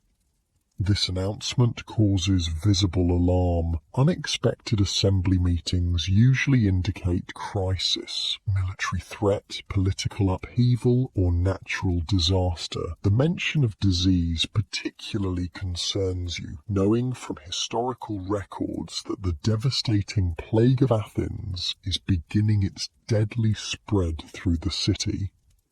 Diocles, as a citizen, must attend the emergency assembly. He cleans himself hastily and changes into slightly better clothing. Civic participation requires proper appearance, even for craftsmen. Before departing, he gives quick instructions for continuing work in his absence. Uncertainty about the situation reflected in his tense expression. May Zeus guide the assembly's wisdom, Lydia says, as he leaves, a common invocation before political gatherings. The blending of religious sentiment with civic duty reveals how thoroughly integrated these domains are in Greek life. With Diocles gone, the workshop dynamic shifts subtly. Alexios assumes temporary authority as the senior male present, but in practical terms, Lydia's direction guides the household. This reveals the complexity of gender roles in ancient Greece. Women lack formal authority, but often exercise considerable practical influence within domestic spaces. Continue with the symposium cups, Lydia instructs you. Alexios will handle the kiln firing. As you work, conversations focus on speculating about the emergency assembly's purpose. The household exists within concentric circles of information flow. Personal knowledge from direct experience, neighborhood news from local networks, city information from public announcements, and broader world events from travelers or returned soldiers like Theon.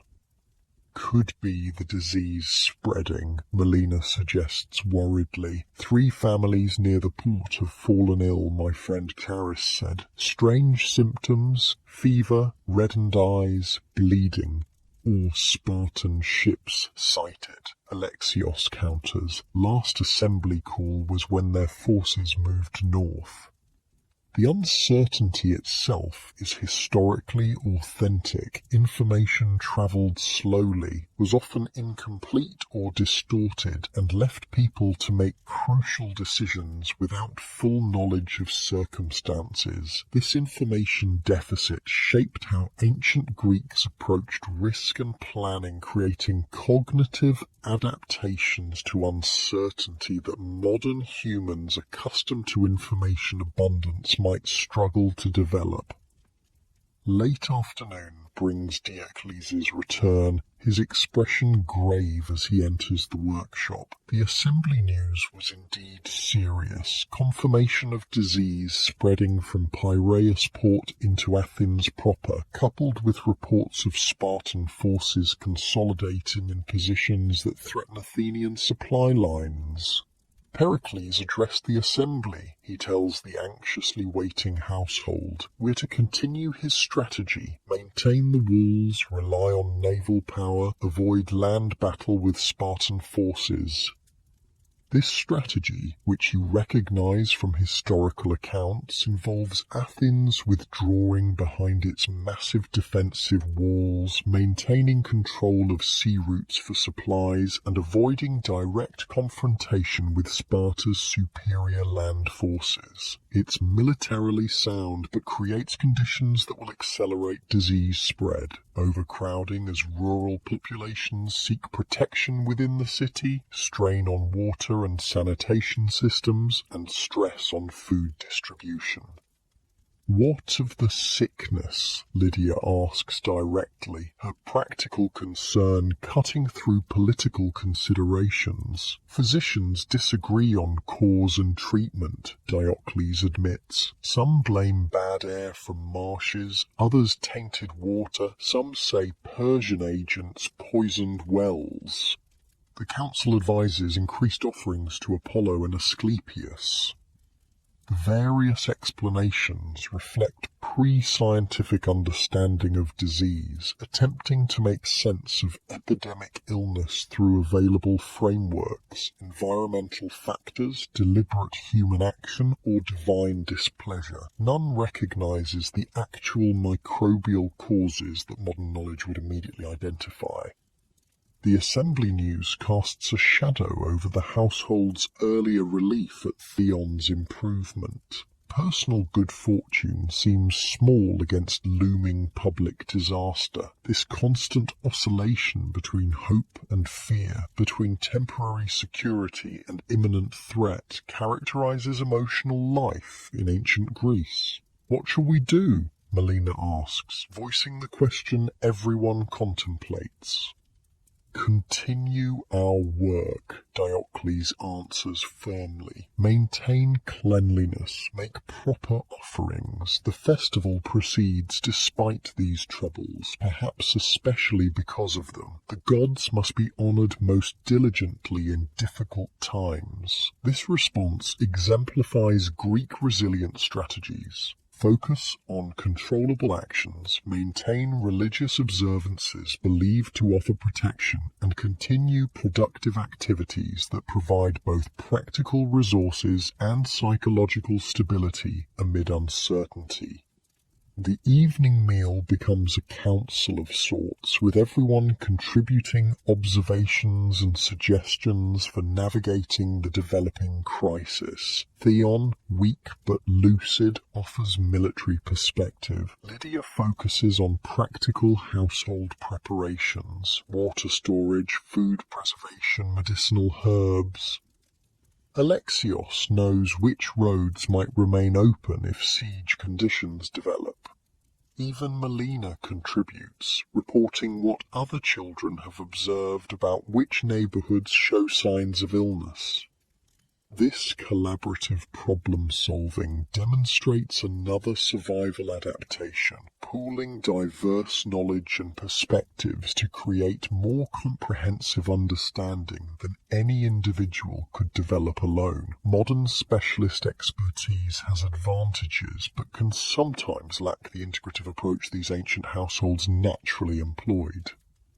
After the meal, Diocles performs more elaborate household rituals than usual, offering wine, oil, and bread to household deities and ancestors, seeking their protection against the dual threats of war and disease. Everyone participates, including you, recognizing that religious practice represents both psychological comfort and social cohesion during crisis.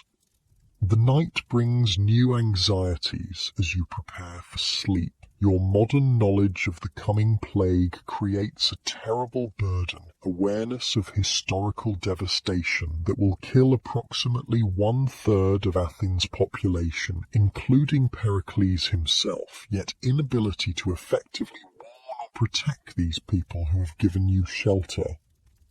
Sleep proves elusive as you lie on your pallet, listening to the household's breathing around you. The physical discomfort of ancient sleeping arrangements, hard surfaces, rough textiles, insect bites, combines with psychological disquiet to keep consciousness active despite physical exhaustion. In this wakeful state, your mind catalogues the survival challenges you've observed in just a few days of ancient life.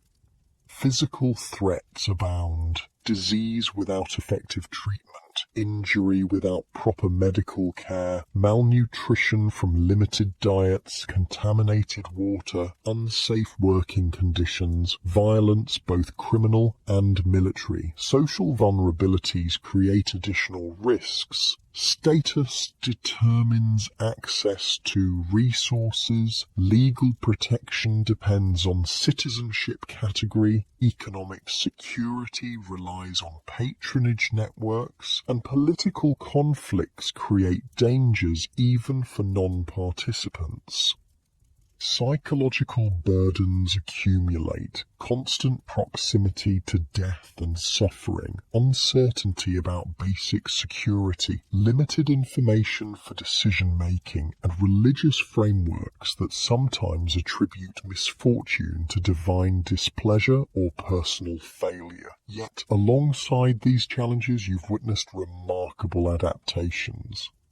Social structures provide crucial support. Households function as economic units, neighborhoods share resources and information, religious communities offer both practical and psychological assistance, and patronage networks distribute resources across status boundaries. Knowledge systems, while lacking modern scientific understanding, effectively organize information about environmental patterns, human behaviors, practical techniques, and historical experiences, creating useful predictive frameworks despite theoretical limitations. Psychological strategies develop naturally, emotional regulation to handle constant loss, cognitive flexibility to navigate uncertainty, attention management that focuses on controllable factors, and meaning-making through religious and philosophical frameworks that render suffering comprehensible. As the night deepens, occasional sounds penetrate from outside, distant voices, dogs barking, the measured tread of night watchmen making rounds. Athens never fully sleeps, its rhythms continuing through darkness as they have for centuries. Your thoughts turn to the coming day with its inevitable challenges. The household must continue pottery production despite growing crisis, maintaining economic activity that ensures survival. Religious obligations must be fulfilled, social connections maintained, practical preparations advanced. The work of living proceeds even as threats multiply. Somewhere in these reflections, exhaustion finally overcomes anxiety, and sleep claims you. Your dreams blend ancient and modern realities. Pottery wheels become computer screens, Athenian streets transform into highways, Diocles speaks with voices from your previous life. These cognitive integrations reflect your brain's attempt to reconcile vastly different experiential frameworks. Dawn arrives too soon, sunlight filtering through the small window to signal another day's beginning. The household stirs around you, resuming patterns established over generations. Water fetched, fire kindled, simple food prepared, religious observances performed. These daily practices, mundane yet essential, form the foundation of survival. Diocles pauses beside your pallet as you rise.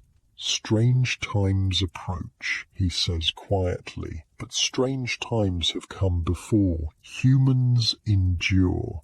This simple philosophy, neither optimistic nor despairing, encapsulates ancient resilience, recognition of hardship without surrender to it. As you prepare for another day in ancient Athens, you carry a deeper understanding of both its challenges and strengths. Modern humans might struggle to survive here not just because of physical hardships, but because of lost adaptations, social interconnections, practical knowledge, psychological strategies, and meaning systems that evolved specifically for environments of high uncertainty and limited technological mediation. The sun climbs higher, casting golden light across the awakening city. Athens proceeds with its daily rhythms, markets opening, workshops beginning production, temples receiving worshippers, public spaces filling with citizens. Life continues in the shadow of approaching catastrophe, neither ignorant of threat nor paralyzed by it.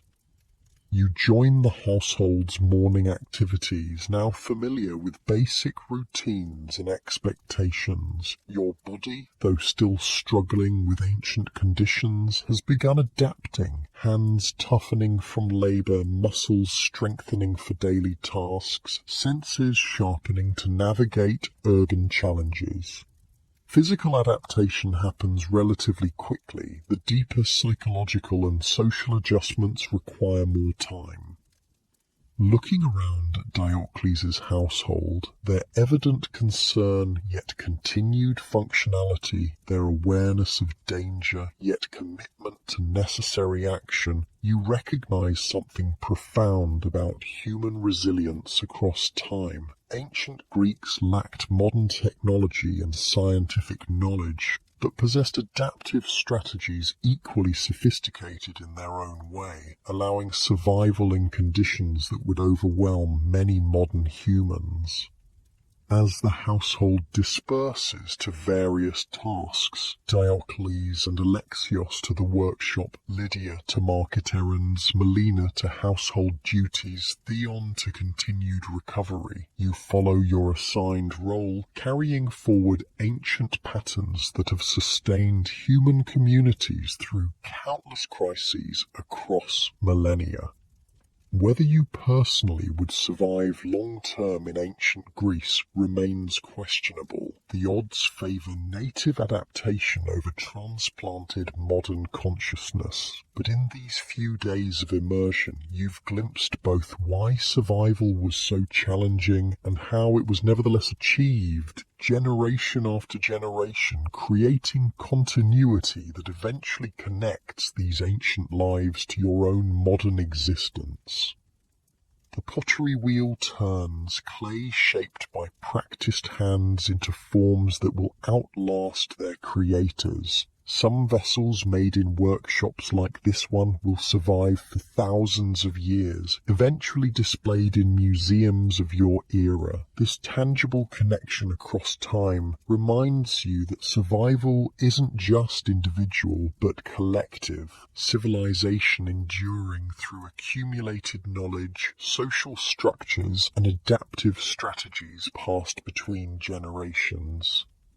Athens faces its greatest trial in the coming months, and many within its walls will not survive the combined devastation of war and plague. But the culture itself will continue, its ideas, practices, and creations flowing forward through time to influence countless future societies, including your own. The next morning dawns clear and warm, sunlight filtering through the small window to illuminate dust motes dancing in the air. Before anyone else stirs, you find yourself awake, watching the gradual transition from darkness to light. This simple daily miracle, the reliable return of the sun, provided ancient peoples with their most fundamental timekeeper and source of psychological stability. Beside you, Theon sleeps peacefully, his fever completely gone, his breathing is deep and regular, his skin no longer flushed with infection. His recovery seems miraculous by ancient standards, though your modern knowledge recognizes it as simply good fortune. His immune system successfully fought off infection without the antibiotics that would be standard treatment in your time. As the household begins to wake, Lydia is the first to check her brother's condition, touching his forehead with practiced assessment. Her relief is visible when she finds him cool and resting comfortably. "The crisis has passed," she says softly. "Asclepius heard our prayers. This attribution of recovery to divine intervention rather than biological processes reflects not ignorance, but a different framework for understanding causality. In the Greek worldview, natural processes and divine action aren't separate domains, but complementary aspects of reality. The herbs worked because they contain medicinal properties, yes, but those properties exist because the gods designed them for healing purposes. The morning routine unfolds with practiced efficiency. Water fetched, fire kindled, simple breakfast prepared. These daily patterns, repeated across countless households throughout Athens, create the foundation of social stability even amid larger uncertainties of war and disease. Today marks your 4th day in ancient Greece, long enough to begin adapting to its rhythms and requirements, yet still fundamentally dislocated between modern consciousness and ancient reality. Your body shows signs of this adaptation: calloused hands from labour, muscles accustomed to carrying water, digestive system adjusted to the limited ancient diet. But your mind still processes experience through modern frameworks, creating constant cognitive dissonance. Breakfast conversation focuses on practical plans. Diocles must deliver completed pottery to various clients. Lydia needs to purchase additional supplies. Alexios will manage the kiln for a new firing, and Melina will continue decorative work while also tending to Theon. "You'll accompany me today," Diocles tells you, indicating both growing trust and practical necessity. Many deliveries require extra hands. This assignment represents significant progress in your household standing. Delivering valuable goods to wealthy clients requires basic reliability and competence. Your rapid adaptation has been noticed and rewarded with increased responsibility, demonstrating how merit could still function within the constraints of ancient social hierarchies. Before departures, everyone participates in morning household rituals, small offerings at the family shrine, prayers for protection during daily activities, invocations of relevant deities for specific tasks. These religious practices aren't merely supernatural appeals, but create psychological preparation for the day's challenges and reinforce social bonds through shared observance.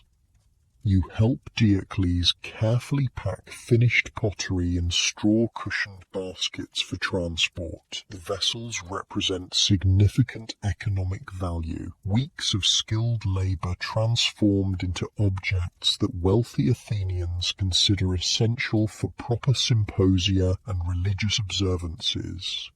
Their safe delivery is critically important for the household's financial survival. Remember names and faces, Diocles advises as you prepare to leave. Connections matter in Athens. Today you're just carrying pottery, but someday you might need these people's goodwill.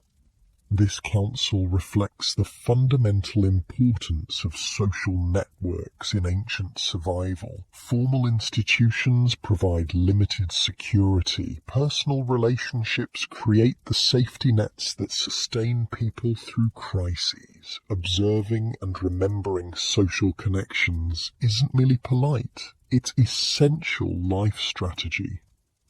The morning light illuminates Athens in golden clarity as you follow Diocles through the winding streets. The city appears beautiful from certain vantages. White buildings against blue sky, the Acropolis rising majestically on its plateau, colourful market awnings, flowering plants in courtyard gardens. This beauty coexists with harsh realities of sanitation problems, poverty and disease, creating the complex urban environment that characterized ancient Athens. Your first delivery takes you to a wealthy home near the Acropolis. The contrast with Diocles' modest dwelling is immediate and striking. This house features a spacious central courtyard with a proper impluvium for collecting rainwater, multiple rooms for different functions, painted wall decorations and mosaic floors. Several slaves bustle about performing various household tasks.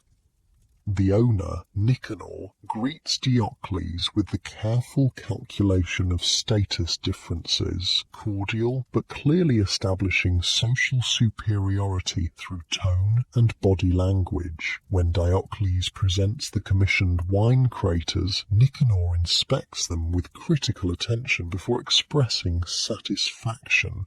"Excellent figures," he comments, examining the painted scenes of mythological subjects. "Your skill maintains its reputation."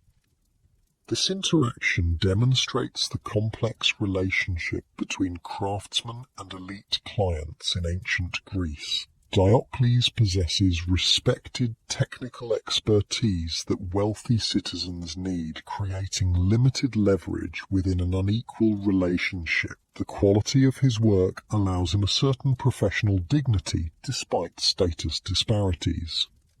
As you help display the pottery for Nicanor's approval, you observe the household slaves watching you with subtle assessment.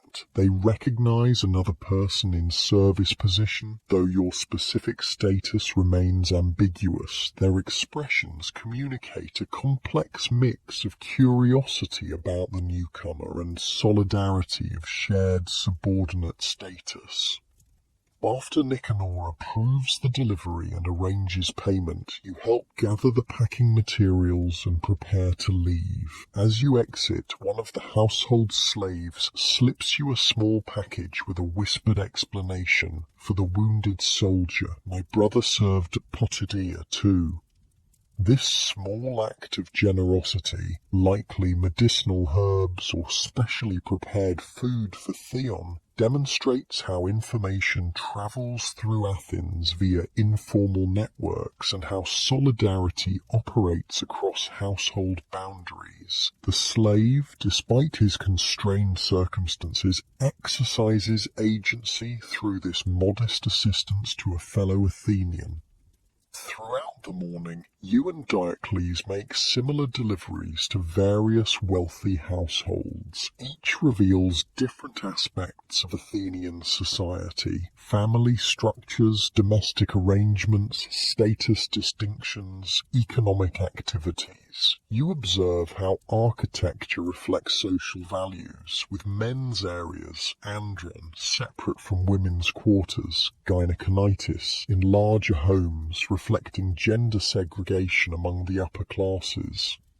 Between deliveries, Diocles provides ongoing education about Athenian life, pointing out landmarks and explaining their significance. This oral transmission of knowledge, experiential, contextual, and relationship-based, represents how most information transferred in pre-literate or limited literacy societies. There stands the painted stoa. He indicates a long colonnaded building where men gather in animated conversation. Philosophers debate there daily. Some say they talk sense, others say they corrupt the youth with strange ideas. The assembly has considered restrictions on their teachings. This casual reference to philosophical activity connects your experience to one of ancient Athens' most significant contributions to world civilization. The dialogues occurring in that modest structure will eventually influence thought across millennia, though contemporary Athenians regard them with mixed reactions ranging from admiration to suspicion. By midday, the deliveries bring you to the agora. Athens' central marketplace and civic space. Here the commercial, political, religious and social functions of the city converge in vibrant interaction. Vendors sell everything from basic foodstuffs to luxury imports. Citizens gather to discuss politics before assembly meetings. Religious processions pass through en route to temples, and friends meet for conversation under shaded stowers. Wait here while I speak with the magistrate about festival arrangements, Diocles instructs, leaving you briefly alone to observe the agora's activity. This momentary independence allows you to experience ancient Athens without mediation, to simply watch and listen as the city functions around you. The sensory impression is overwhelming. Vibrant colours of clothing and market goods, cacophony of multiple conversations and vendor calls, aromas of cooking food and incense from nearby temples, physical press of bodies moving through limited space. You notice a small crowd gathering around a public notice being read aloud for the benefit of those who cannot read. Approximately half the male population and most women. The announcement concerns public health measures being implemented in response to the spreading illness from Piraeus. By order of the assembly, the reader proclaims, water sources shall be purified with offerings to the nymphs, public gatherings limited except for essential religious observances, and those showing symptoms of the Piraeus affliction confined to their homes under care of family. These measures reflect ancient understanding of disease management, religious intervention for supernatural causes, limited social distancing based on observed contagion patterns, and home care rather than centralized treatment, without germ theory or modern epidemiology. These approaches represent rational responses within available knowledge frameworks. The crowd's reaction reveals diverse attitudes toward authority and risk. Some express support for protective measures, others voice skepticism about either the threat's severity or the assembly's motives, and many simply seek clarification about how the directives affect their daily activities. This range of responses to public health guidance has remained remarkably consistent across millennia. Diocles returns, his expression troubled after speaking with the magistrate. The sickness spreads faster than acknowledged publicly, he says quietly. The magistrate advises storing additional water and food. They fear the Spartans may attempt to take advantage if Athens weakens from disease. This information, shared privately rather than announced publicly, demonstrates how knowledge in ancient Athens travelled through different channels depending on sensitivity and potential for causing panic. Official announcements provided general guidance, while personal networks conveyed more specific or concerning details. As midday heat intensifies, Diocles leads you to a small cookshop for the day's main meal. These establishments served as ancient equivalents to fast food restaurants, providing quick, affordable meals for urban workers without cooking facilities or time to prepare food. The shop consists simply of a counter facing the street, cooking braziers, and a few benches for customers. 2 barley plates and cups of wine, Diocles orders, paying with small coins. The food arrives quickly. Barley porridge topped with olive oil, a few vegetables, and a small portion of salted fish. Simple fare but adequate nutrition, representative of average daily sustenance for working Athenians. While eating, Diocles continues your practical education in Athenian survival. Notice the man by the fountain, he indicates discreetly, wearing citizen's clothing, but his accent betrays him as foreign. Claiming citizenship falsely brings severe punishment, yet many attempt it for the privileges it provides. This observation highlights how legal status determines life possibilities in ancient Athens. Citizenship isn't merely symbolic, but conveys concrete advantages: political participation rights, legal protections, economic opportunities, and social standing. The boundaries between status categories are therefore strictly policed through both formal and informal mechanisms. After the meal, your deliveries take you to the theatre district near the Acropolis. Athens' famous amphitheatre stands empty today, but in festival seasons it hosts tragic and comic performances that represent another of ancient Greece's enduring cultural contributions. During Dionysia, the whole city attends, Diocles explains. Even prisoners are released temporarily to see the plays. The gods favour those who honour the festivals properly. This integration of religious observance, cultural expression, and civic participation typifies Athenian public life. Theatre performances aren't merely entertainment, but religious obligations, political commentary, and collective meaning-making through shared narrative experience. The afternoon progresses with additional deliveries to increasingly peripheral neighbourhoods. As you move away from the city centre, housing quality visibly deteriorates, streets narrow and become less maintained, and public amenities such as fountains become scarcer. This spatial organisation reflects social stratification, with wealth and status concentrated near the civic centre and diminishing toward boundaries.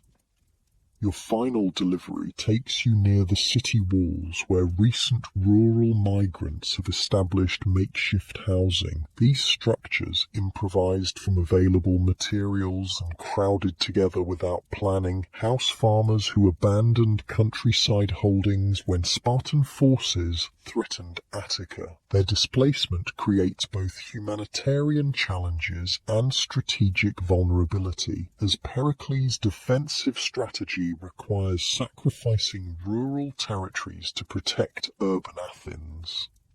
The recipient here is not a wealthy symposium host, but a religious association preparing for festival observances. Their modest resources still stretch to include proper vessels for rituals, demonstrating how religious practice transcended economic categories while adapting to different resource levels.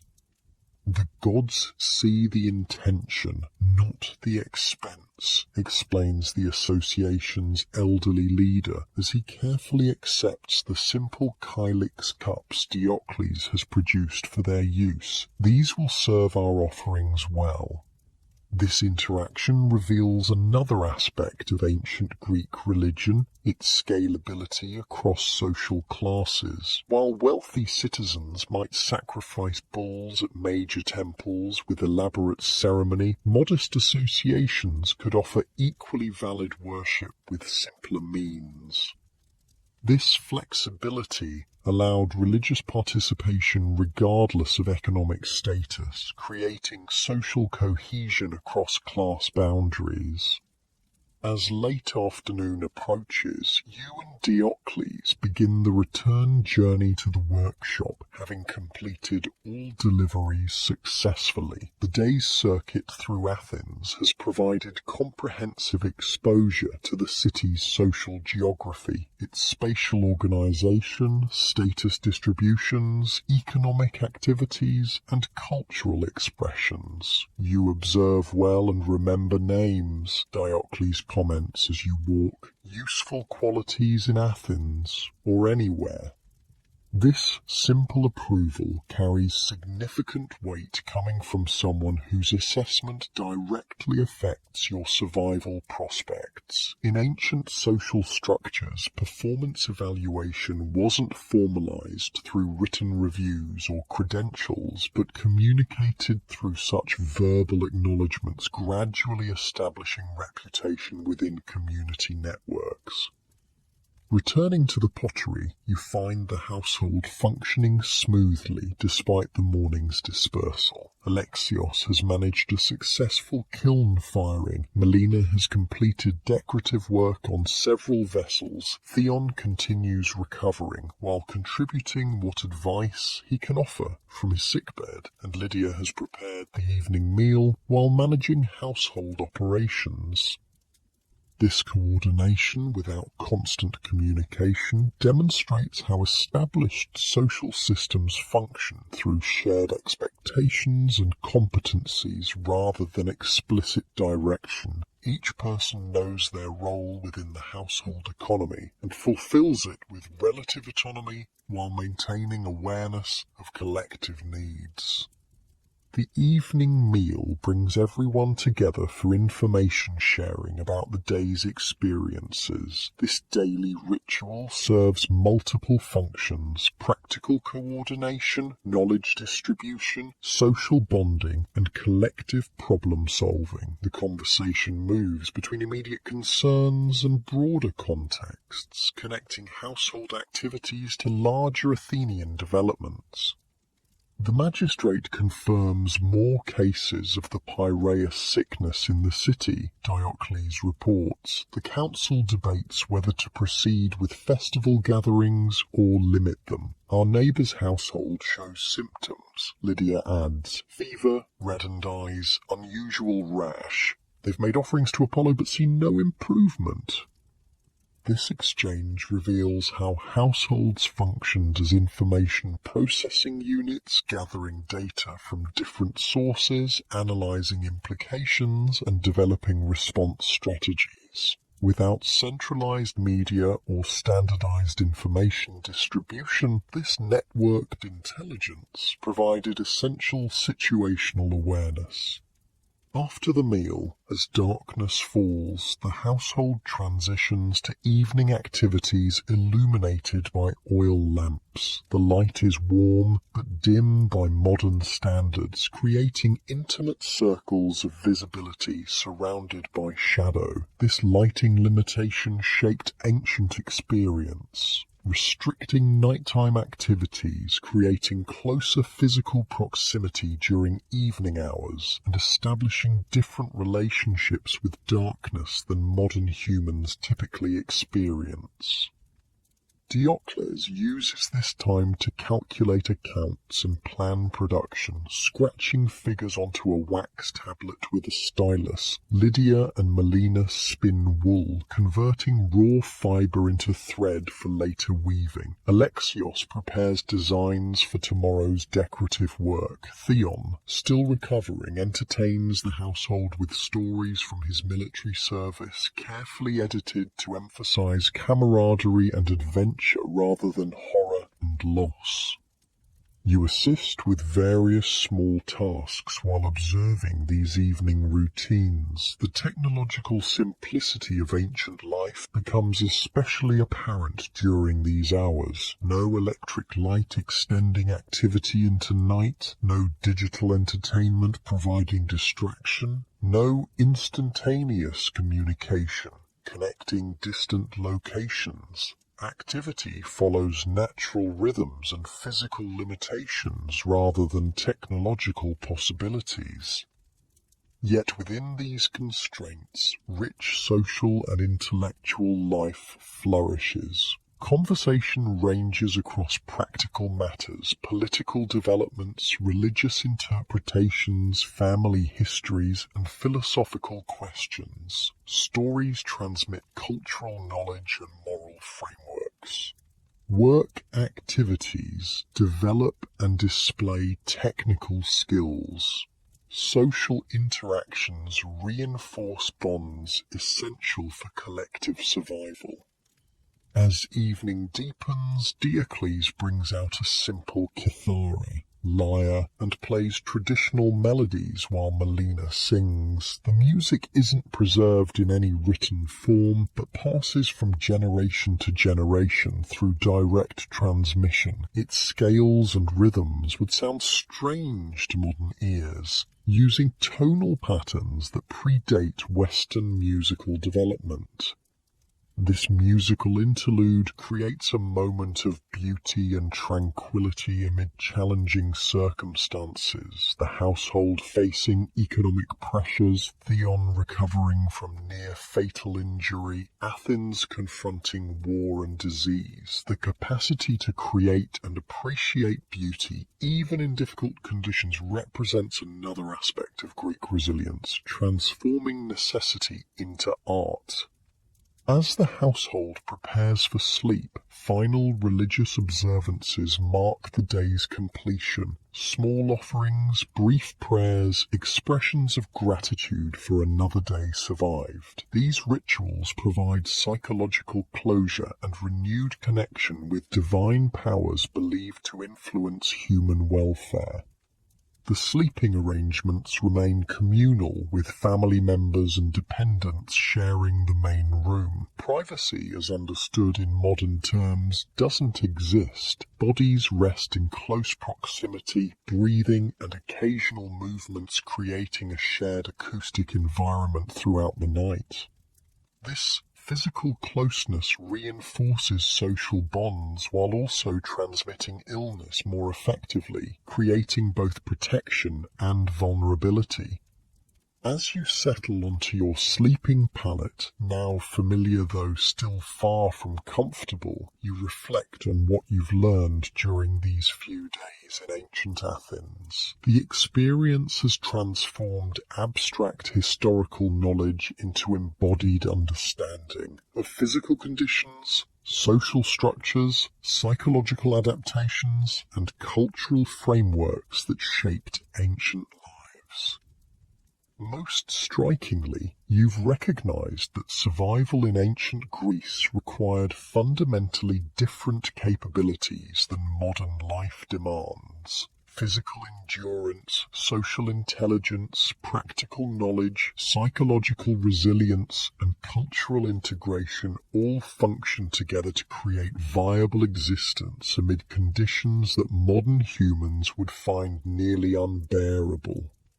Your modern advantages, scientific understanding, technological familiarity, broader historical perspective, provide certain insights unavailable to ancient Athenians, but their advantages, lifetime adaptation to physical conditions, intuitive understanding of social systems, embodied technical skills, psychological frameworks optimized for their environment, would likely outweigh your modern knowledge in determining survival outcomes.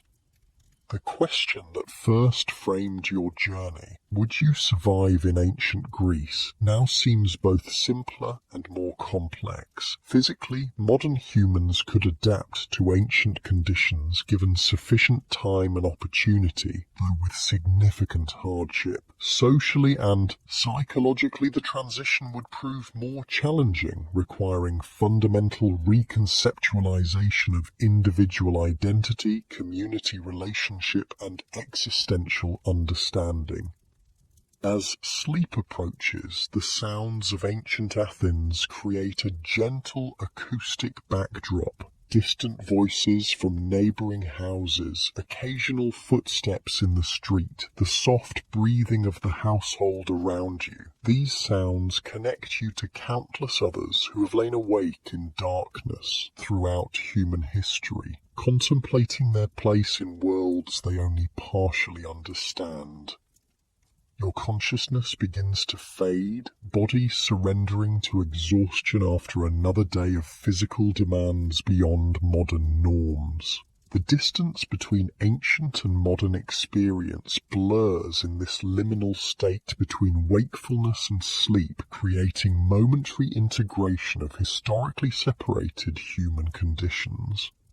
In these final moments before sleep claims you completely, one truth emerges with perfect clarity: the fundamental continuity of human experience across historical divides, despite vast differences in technological conditions, knowledge frameworks, and social structures.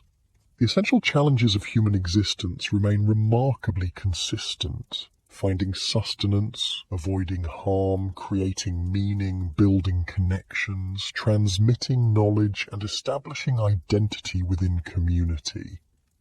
Ancient Greeks approached these challenges with different tools and understandings than modern humans employ, but with equal intelligence, creativity, and determination. Their solutions, though shaped by historical conditions and cultural frameworks different from your own, represent equally sophisticated adaptations to their particular circumstances.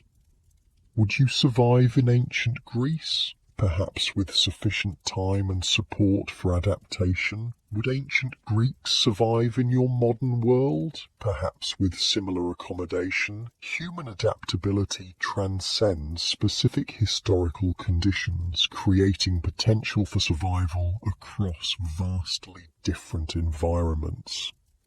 But the deeper question involves not just survival, but understanding. Can modern humans truly comprehend ancient experience without directly encountering its physical conditions, social structures, and psychological frameworks? Your brief immersion suggests both possibilities and limitations of historical empathy, the simultaneous accessibility and fundamental foreignness of past human experience. Sleep finally overcomes these reflections, your consciousness surrendering to the same biological necessity that has claimed all humans throughout history, regardless of time or place. In this most basic pattern, the daily cycle of waking and sleeping, ancient and modern experiences achieve perfect continuity, transcending the divisions of technological development and cultural change. And in your dreams, ancient Athens mingles with modern memories, creating impossible but meaningful connections across time. These cognitive integrations represent your mind's attempt to reconcile vastly different experiential frameworks to find coherence amid historical discontinuity. As you sleep beneath the same stars that illuminated ancient Greece, that shine above your bed tonight, and that will continue their eternal watch over human dreams for all the ages to come, the distance between past and present momentarily dissolves, revealing the essential unity of human experience across time's vast expanse. And with that, close your eyes and drift off to sleep.